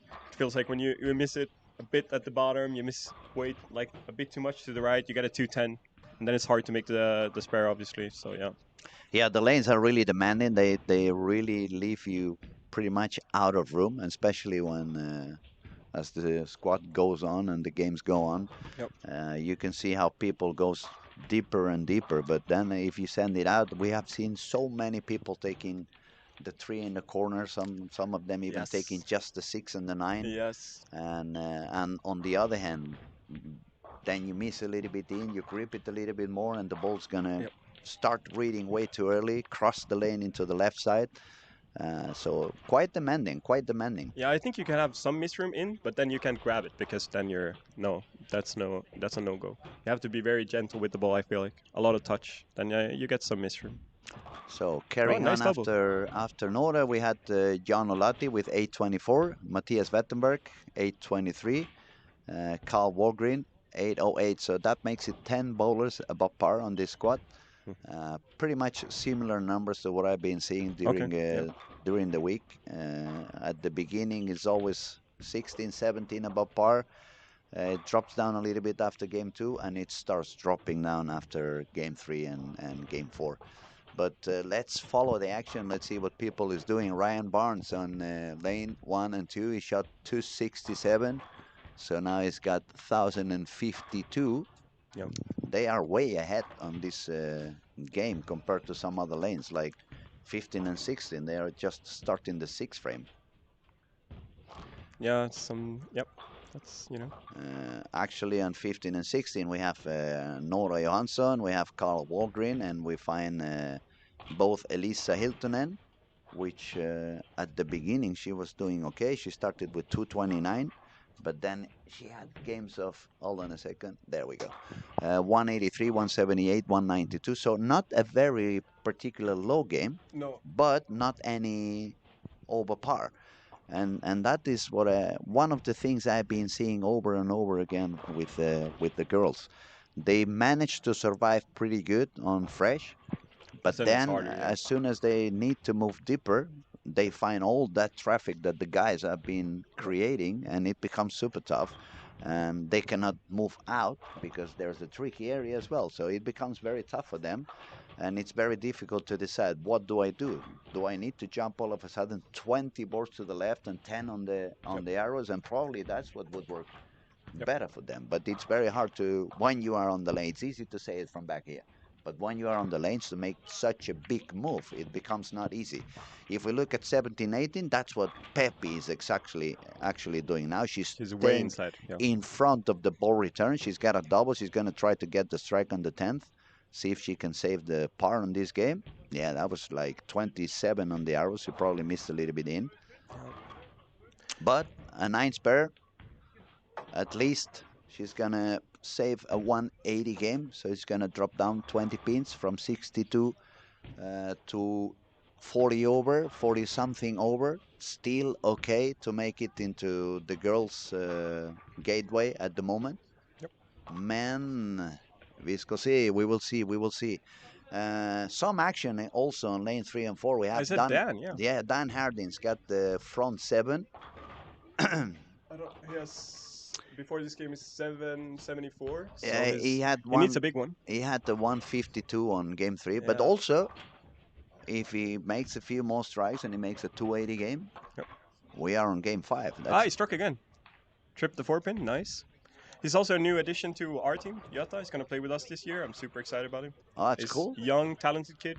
And a fun one, yeah. Yeah, he's really fun, and he seems committed to bowling, which is good. What I was mentioning now, since it's game 5, even if his squad score is not that high, he can make it through the turbo. Yes. So it's going to be important for him to try to make at least 2 more strikes, so he Yep. puts him on the 280. What's the score now? Like 267, I think. No, it went a little bit up. It went all the way to 270 something. Okay. Both on the 5th and the 6th. Okay. It went up to 270 something. Yeah, I don't know. I haven't checked lane talk that much, but I don't know. The scores yesterday feel like kind of went up. No. Yeah, it was a little the bit last few higher. spots? It was a few more bowlers shooting more than 100 over. Yep. Until yesterday, we had an average of only one Per squad, yeah. 1,300 per squad. Yep. Yesterday it moved a little bit higher. At least we had 2 or 3 bowlers over 1,300 pretty much on each Yep. on each of them, and it looks like today could be going in the same direction. Yep. Okay, Pepe managed to survive on this pair. It wasn't easy. She shot 181, so she's going to be with 43 over after 5. Yep.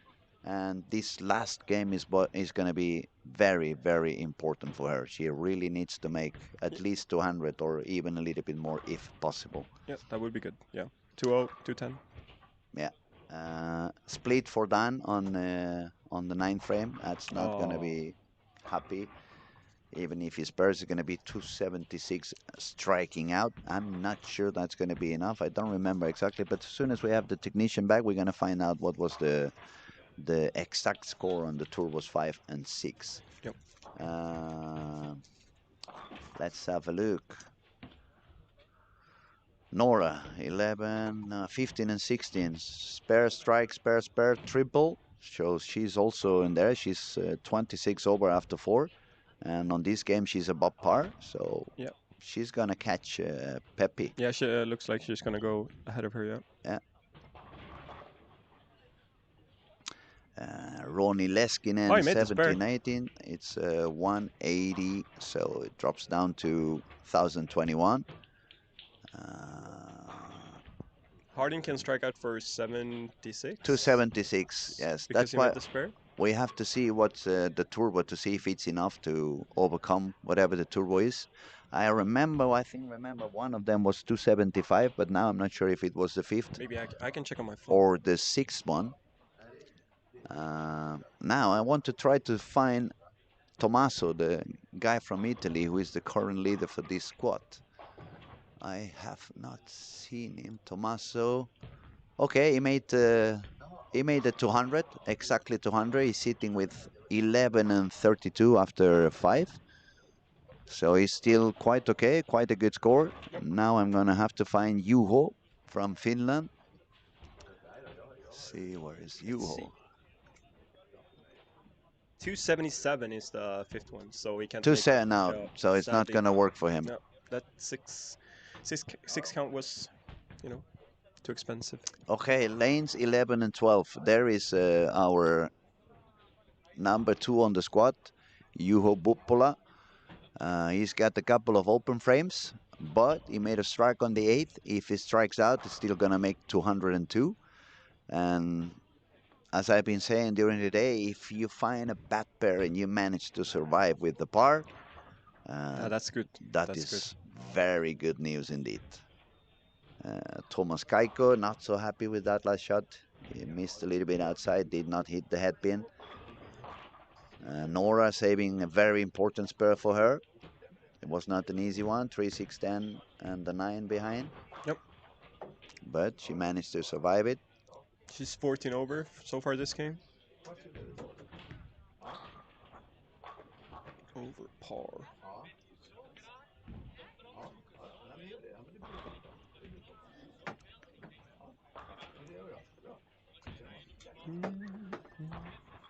And Andre shot a 175 on game 5, so he dropped all the way down to 1020. Yep. He really needs a super high Yep. game on the last one, That was otherwise. basically a turbo game Mm, to be able to make the cut as well. So yeah. It's a shame. He started very, very good. He started with 88 over after 2, but then he's just been finding himself into some troubles. Yep. Pepi, now she's gonna bowl on 13 and 14, already starting the game in front of the ball return, absolutely deep inside on the lanes. Let's see how she can manage to survive that one. That looked pretty good. Oh, nice shot. Oh, Oh, that hooks a overhooked. lot more than it did on the previous. Yeah, she's gonna have to move even deeper or even try to spin it more and but produce a little bit less rev rate so the ball can cross a little bit longer before it starts gripping. I think my average in a 6 game for 3 squads is basically like 150. So yeah, I know the struggle. It's usually it hooks so much in the last game. We had somebody helping over here. Matt Jack says 277 on game 5 on the turbo. Yep. Thank you, buddy. Appreciate your comments and helping. I just saw it a little bit too late. But it's nice to see how people is talking and contributing on the event. I'm gonna remind one more time. If you're watching, please subscribe into our YouTube channel. It's 100% for free. And the fact that you subscribe is going to help us to carry on doing more and more global bowling and a lot of PBA stuff, a lot of PBA regional, Swedish National League, and everything absolutely for free. What could be better than watching bowling from any part in the world for free and top quality bowling, high quality bowling? I got a question from Magnus. Showed me a question from a guy named Börje Hulken. He was asking about how they move after each game. So the thing they do here in Lucky Larsen is the starting pair you have. If you start on the left lane, you move 2 pairs to the left, and if you start on the right lane, you move 2 pairs to the right after each game. So that makes you end up on the same pair in the 6th game as you started in the 1st game. So it's yeah, that's how you move. Every time you're done, you move 2 pairs to the left or 2 pairs to the right, depending on your starting lane. That's a nice explanation.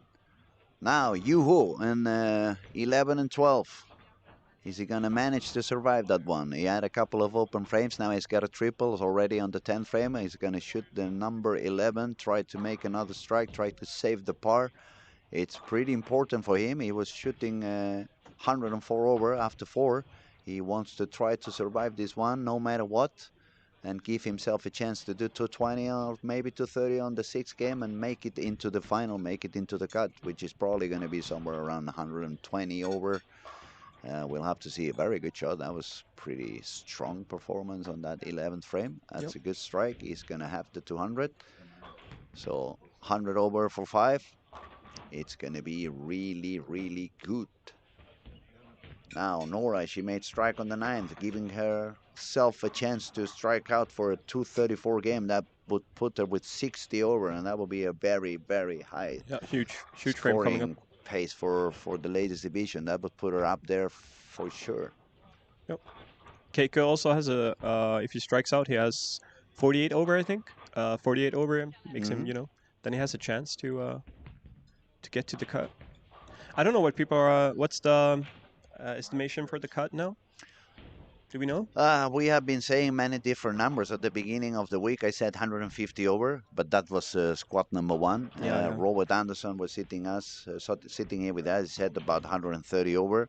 That sounds high now. Yeah, that sounds pretty high. Yesterday, when Magnus joined us at the first time he was sitting down with us, he said somewhere around 100 over. Yeah. I'm still going for a little bit higher. I think it's going to be at least 115 over. To make the cut. Yeah, I think so. I think so because it's still a lot of squats to go. It's a lot of good bowlers. Yeah, they're learning. Yeah. Everybody who's bowling now, at least they should have a better idea on what to do and what not to do. Yep. And of course, there is the possibility that since everybody is going to use more or less the same area, it's going to burn a little bit quicker. But on the other hand, we've seen people doing different things. Like we saw Ethan Fury yesterday on his 3rd attempt, bowling parallel on the second arrow with the urethane ball. And if more people starts to do a little bit more of that on the beginning, maybe they're gonna leave a little bit of extra room for the middle games and the last of the squad. That is one of the strategy, like the thing that you don't really get in other tournaments, since you end up on the same pair that you start on. Like you can make a strategy during like warm up and during the first game. Absolutely. I mean, and that's one of the things we were talking already on day 2. This is not one of those events where you want to waste your warm-up drying the outside of your spot. You really don't want to take any oil away from it. No. On the other hand, maybe you want to grab your spare ball and move a lot deeper from when you're standing. So when you come back 5 games later, everybody has been bowling. So obviously the line you're going to use is going to be quite deeper than you did on game 1. So you probably grab your spare ball and try to push the oil down. Yep. So you create some hold on the inside. Yep. I think that's a good strategy. I've seen more and more bowler uses as well. So if I had to bowl, that would be definitely the way I would try to prepare that pair for myself. And it makes sense because, as we said, even if you struggle during the rest of the squad, 6th game is a turbo game. Yep. So if you manage to leave some room over there or create a big hold on the left side or the inside if you're a lefty, yep. That would pay out pretty well on the very last game. Yep. Okay, we have more people talking. We actually missed Nora. Nora actually went split. Still 28 over though, but yeah.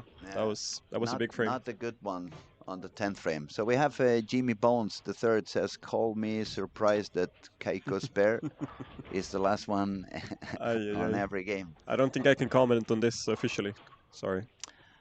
Well, we can admit that Thomas has a very particular approach as well. It takes it a little bit slower than some of especially if you compare to the younger ones. The new generation, they don't take much time. They just grab the ball and go.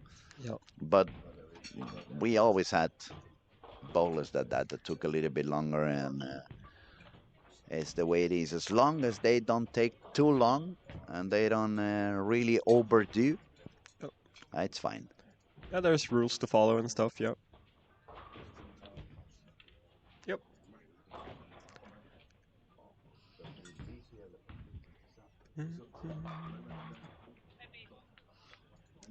So we are about to get our scorings refreshed pretty soon. So we're going to give you an update on how is the ranking for this squad after 5 games. We are already on game 6. The squad is about to end pretty soon. Now it's about to see how many manage to stay a little bit higher than 100 over, and we have to see.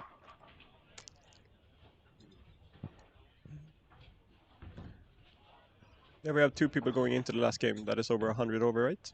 We have Tommaso and we have Yuhu. Yes, we have Tommaso from Italy, 11 and 32 after a game of 200 on game 5. Then we have Juho Woppola from Finland, 11.02. Then we see Ryan Barnes, who just had a very high game, 267. He jumped all the way up to third spot with 1,052. Then we have Carl Walgren. He actually was behind Nora until the last frame, but that 10th frame made a big change between Carl and Nora. Carl all of a sudden shot 236, so he's 44 over. Then we have Pepe and Nora, the 2 girls, Chasing pretty each other. tight, yeah, chasing each other. Pepe is currently with 1,043, Nora 1,028. Both of them, by shooting 200, just square 200, they would overcome the score that it's currently the leading on the gateway for the women division. She's actually, Nora's got 12.27, and the other local bowler, Emma Haltunen, she also has 12.27.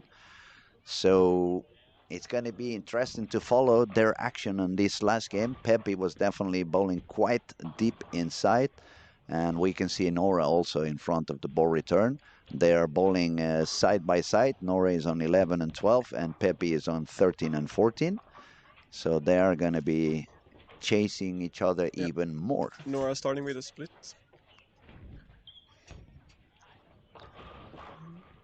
Now let me find Tommaso. Tommaso is the Italian guy who's leading the Squad. 11.32. He's on 5 and 6, right? Tommaso Yeah, Tommaso Radi, 5 and 6. Strike, spare, 9 miss, strike, spare. Well, you definitely don't want to take mistakes like that when you're more or less in the cut. And especially if you want to try to make a little bit of a higher game and try to secure your spot on the step 2 of the final. Yeah, you want to buy her. So let's see what he manages to do on the second half of the game. Juho is 102 over, and Juho is now bowling on lanes 7 and 8. 9 spare 9. He's got the 4-pin. Should be an easy spare. So we have the guys close together who has 100 over and 132 over. That's good. Yeah, so the action we want to follow at the moment, it's Tommaso and Juho, who are the top 2 scorers on this moment. They are on lanes 5, 6, 7, 8. And the other piece of action we really want to see. Oh, I don't know what happened to Pepe. She's got a gutter on spare strike, gutter, and she's bowling really deep inside. I wonder if she missed in. Was she flying the left gutter? What was it? We need a new feature. We need replay cam. 4-pin. No. That could be expensive. Yeah. But yeah, as I was saying, Pepe on 13 and 14, Nora and 11 and 12. They're both fighting to become the 2 girls leaders. They have the score at the moment, but it's this last half game to go to see what really happens by the end. Then everyone else is a little bit lower.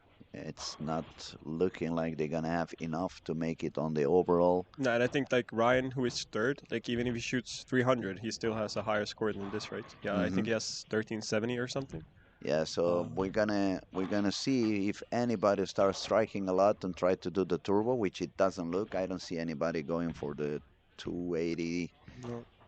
Maybe Adam Anderson is the only one started with the front 2 on 7 and 8. Yeah, that's a long way to go, but yeah. But it's absolutely.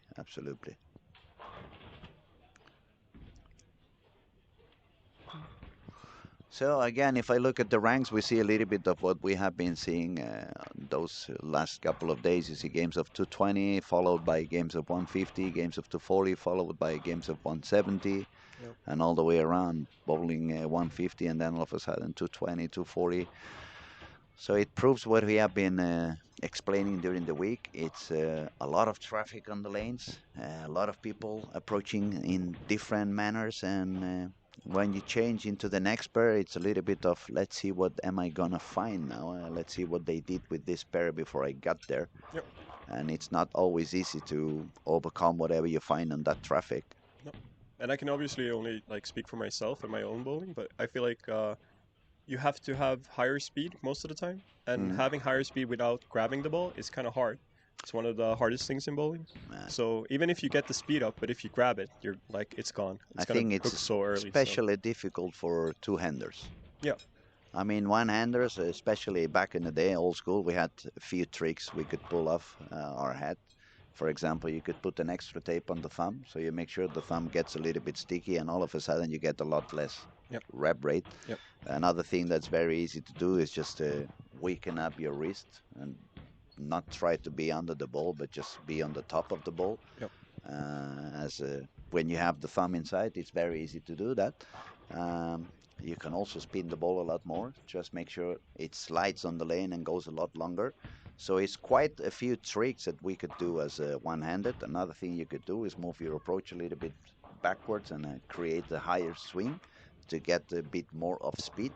And all of those one-handed tricks, I'm not so sure it's so easy to do them as a two-hander. They have other tools, they bow back up and stuff like that. But it looks a little bit like the battle of modern bowling and old school kind of yeah. on this particular event.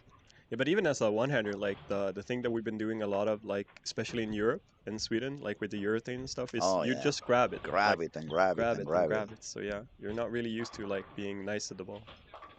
But I feel like when you watch like Barnes, Ryan Barnes, Hmm. he's one of the two-handers that he's very like he's very versatile.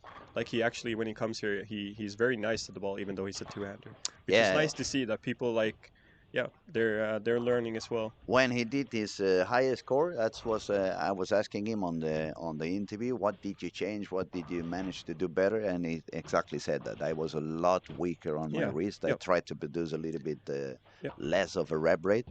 But again, with Ryan, we could expect it. I mean, both his parents are super yep, talented bowlers, yep, super successful yep, bowlers, and they know the game a lot. So even if he started bowling two-hander, um, I'm pretty sure Chris was giving the right advice yep. most of the time. I actually had the privilege to talk a little bit to Chris when we went to the States in the spring, and he was talking about Ryan a lot, and that was one of the things he said. Like Ryan had to learn. Like the only thing he could do was a lot of speed and grabbing it, but Mm. when you come out on tour and stuff, you have to learn different stuff, and that was one of the things he learned. Going They slower and then also not grabbing it as much. they have quite a funny YouTube channel where they do some ball reviews and stuff like that. And that was one of the days I was watching one of their reviews just to see one of the new balls that had not arrived yet to Spain. So I said to myself, I trust Chris, so I'm gonna see his channel, see what he says Yep. about it. Stuart Williams also on that channel, so it's another guy I really trust. Yep. And it was one of the videos. It was Chris and Ryan. They were both bowling together, and for some reason there was I don't remember exactly how it went, but it was some situation on the lanes that it required kind of old school decisions, and Ryan was doing a very different approach, and Chris was having a lot of fun. And I remember sitting back in my sofa when I was watching on the laptop, and I was talking to Ryan on my head like, you should do this and that and that. And as soon as Ryan takes his shot, his father said exactly what I was thinking. And then is when I said to myself, oh, man, I'm becoming old also. Yep. I'm very old school, not Yep. anymore modern bowling. Jimmy Bone says over here, Barnes is good at that. It seems he's just that up the back. It looks like anyway. Oh, he really is talented. He really can do a lot of things with bowling in his hand. So Definitely. So how's it coming for Tommaso? He's whoa, another 9 miss on 5 and 6. And now he has 3, 6, 9, 10. Okay, he kind of needs to make this, I no, think. but he put himself into trouble. That's for Yeah, sure. Because even if he spares, he needs a double to make 180. 36, 56. Yeah, if he spares and triples, it's going to be 186, but Let's see. doesn't look very good. Oh, That that's a was spare. That's a that was lucky one. quite a lucky spare, definitely. So with yeah, it's gonna be. If he doesn't double, it's going to be 108 over, and Yep. I don't think that's going to be enough Yep. for. No, I still believe it's going to be a little bit higher, Yep. 115, 120. Well, if he makes a spare, at least they have a chance. And I think if he doubles, it should be good. And he was competing against Yuhu. Yeah, who is? Yuhu Yeah. is also with a couple of Oh, open frames at the moment. Not. I wonder, is it pressure? Is it that you see yourself up there and the lane is not that easy and you become a little bit tense because you don't want to make any mistakes? And so many bowlers have been sitting right by my side where you're sitting now, and all of them got to the same conclusion. When you see it's not working, you cannot make small adjustments. It does no, not work in this pattern. You need no. to go big. Yep, I think so as well. That was one of the things I did my first two squads. Is I didn't see my ball going through the pins, so I'm like, I'm just gonna slow down a tiny bit, and then like it overhooked by a mile. Hmm. So like the small adjustments, no, like you have to go big for sure. Now, if we go back to the girls' fight, how is it going? The Nora against One. Pepe. Pepe is on a pace of 185. She's got not the easiest pair on this kind of No, conditions. no, The that's 2-8 is not the very yeah. easiest pair when the lanes are very tough and you have very little room. So it's not an easy spare. And then on the other side, Nora, it's with one open frame after 4.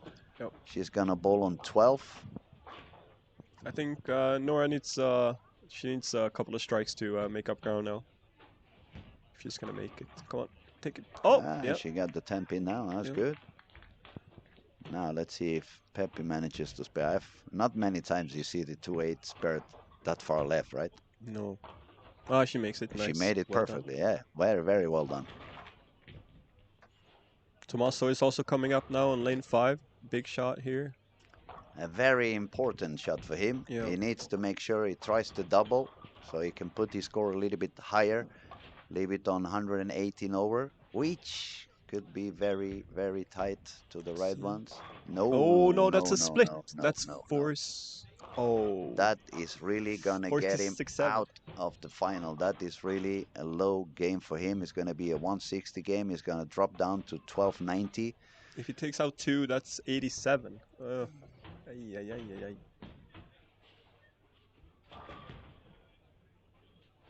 Yeah, That is quite a drop. yeah, that's Definitely, unfortunate. that's quite a drop. We might not have anyone making 1300 this squad then. No, no, because the people who was doing pretty good, they dropped down quite drastically. Yeah. Uh, the one who's striking a lot now is Juhani Tonteri on 13 and 14. Yep. But Juhani has been a little bit. He can only strike out for 40 over, I think. Yeah, he has My math is been not. going up and down. He had Yeah. some high, but some low games as well. I haven't seen him before, so I don't know if this is his first squad. But yeah. I couldn't really tell you. No. I've seen too many bowlers to remember everyone who's Yeah, bowled of already. course. Some I Of course. remember because they bowled so many squads that it's impossible to forget that they bowled Yeah, before. yeah. Like Nora and Carl Eklund and a few Yeah. more. They bowled so many squads that you're sure you've seen them there. Yep. You kind of feel sorry because you've been seeing or watch them struggle for so many Yeah. squads. But you have So that energy when you're young, right? So. Tommaso dropped down to 1294. Yeah. Ah. Oh, yeah, it didn't. Okay. Yeah, 94. Mm, That's the way it counts. Okay. I don't think that's going to be enough for the final cut. You never know because maybe everybody No. starts dropping like it happened on this squad, Yep.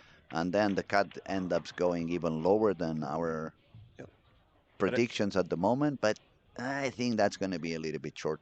Well, I don't think he's happy. That's for sure. I don't think. No, no, no, no, definitely. Especially with the two single pins. 9090. I mean, you take those pairs, it's 21 pins more.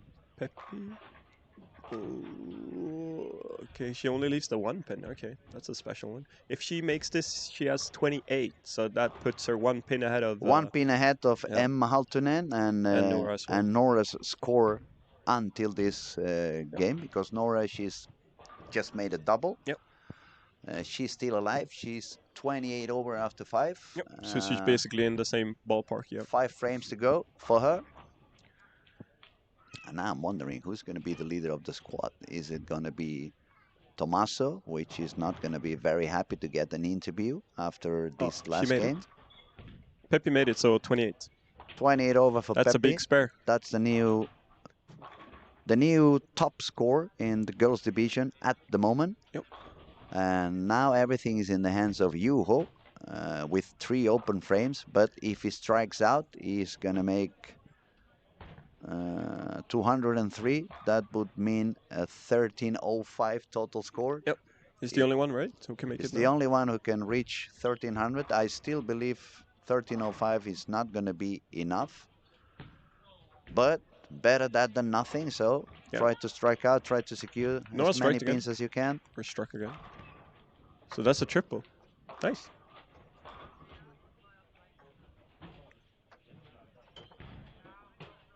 Niwa needs to stay clean now, and I think she should be ahead. Yeah, she's above par at the moment. She only had 1 open frame. She's 3 in a row. Yep. As soon as Nora is done one way or the other, we will quit for a few minutes with our comments. We will carry on the next squad, which is going to be at 1 o'clock. Yep. This one was quite fast, 2.5 hours, a little bit more, but below the 3 hours, so that's a good rhythm of bowling. Yep. I wish we would learn that in Spain. It takes forever to bowl. Yeah, I think most people would like it to go a bit faster. Some people was complaining about Thomas Kaiko is a little bit slow. Let me tell you, Thomas Kaiko, if he bowled in Spain, he would be a fast one.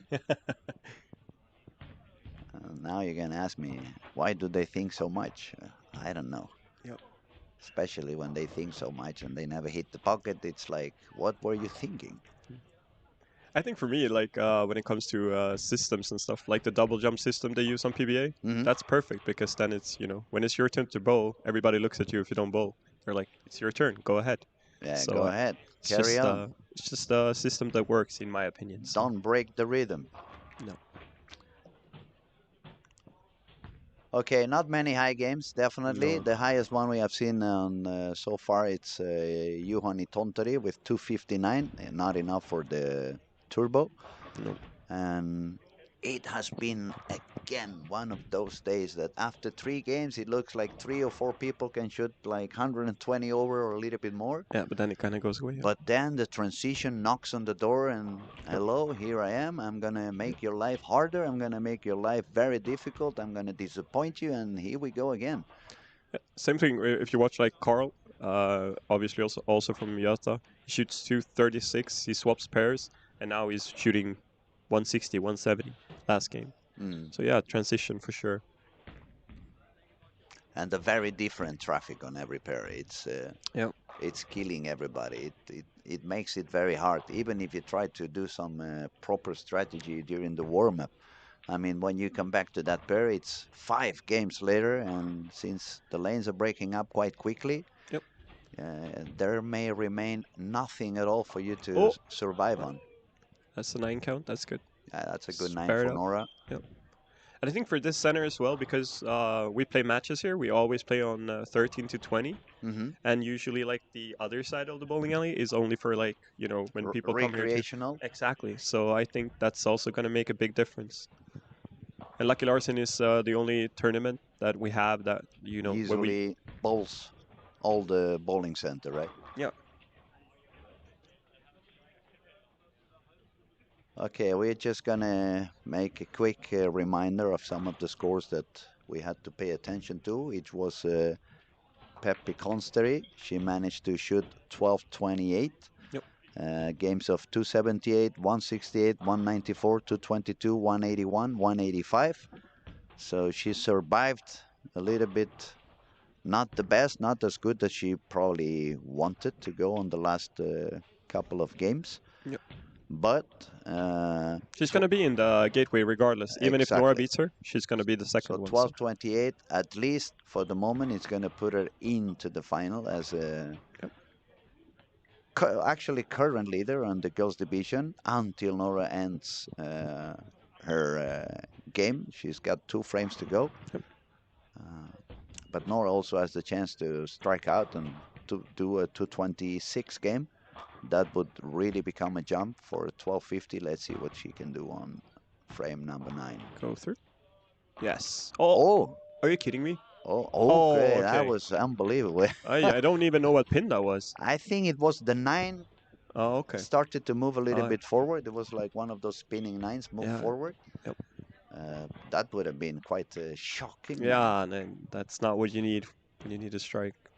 And that was a very important strike Yep. on the 9th frame, not only to secure another mark, but to open up the chance to score even higher on this last game. Yep. And yeah, well, you never know. Like a lot of like you said before, Danielle is coming, and obviously I think like Emma and those girls are gonna play again. So yes, you need as many pins as you as can many get. as you can put in the pocket Yep. is makes your life a little bit safer. Still a lot of action to go. 3 more squats today, 4 more squats tomorrow. A lot of bowling, a lot of games, a lot of entries, Yep. and a lot of talented bowlers. And then we have the big day on Sunday as well. Big day. It's gonna be fun. So we're gonna wait for Nora to finish her game. Actually, Carl and Nora are a little bit slower this time. They're gonna be the last ones on the alley. So it wasn't Thomas this time being on the last spot. Usually, the talk on the town is also that Carl is not the quickest one, but you know, I've been bowling with him for like 10 years. I don't think he's that slow actually. It's not that bad.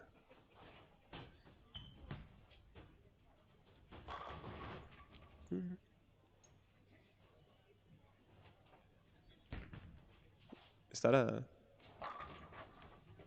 Did Emmanuel just do 4-5-7? No, it's 4-7-9. Sometimes it's hard to see on the Yeah, screen. it's a bit far away. A little bit far, and especially if the pins move a little bit, then it's very difficult to say is that one or is the other one. Yep. All right, big one coming up, Nora. Okay, Nora, lane 11. Important frame. Oh, tight. Oh, get it. All right, decent shot. She needs to make this. She's really bowling straight now into the pocket, trying to stay away from any trouble. And I think it's pretty smart to do that because she's got okay score already. She had 28 over. Yep. That Spare strike makes her. That should be a very easy spare. 34. 34 over. If she spares and strikes, yeah. So both her and Pepi would overcome the scores that we had on the girls division. It was 27 over for Nora and Emma Haltunen.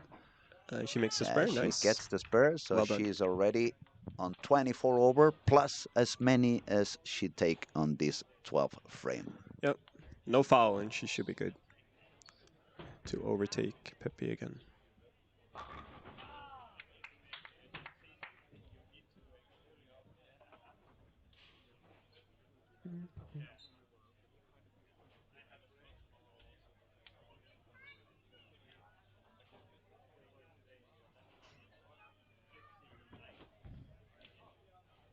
Okay, there she goes. She moved a little bit deeper. And she trips the 4, so 12:34 for Nora. It's going to be the new leader on the girls division. That's pretty good news for her. It's not easy. It's very tricky. So it's a very, very good score for her. Yep. And for us, that's going to be all until 1 o'clock. Next squad comes to start. Yeah, 1 o'clock. So we will be back with some more commentary right at the beginning, some point. Yep. Thank you so much, Robin, for Thank you for your having time me. in here. It was a blast. It was fun. It was pleasuring, and I'll see you around. Yep. See ya. Thank you, everybody. Thank you.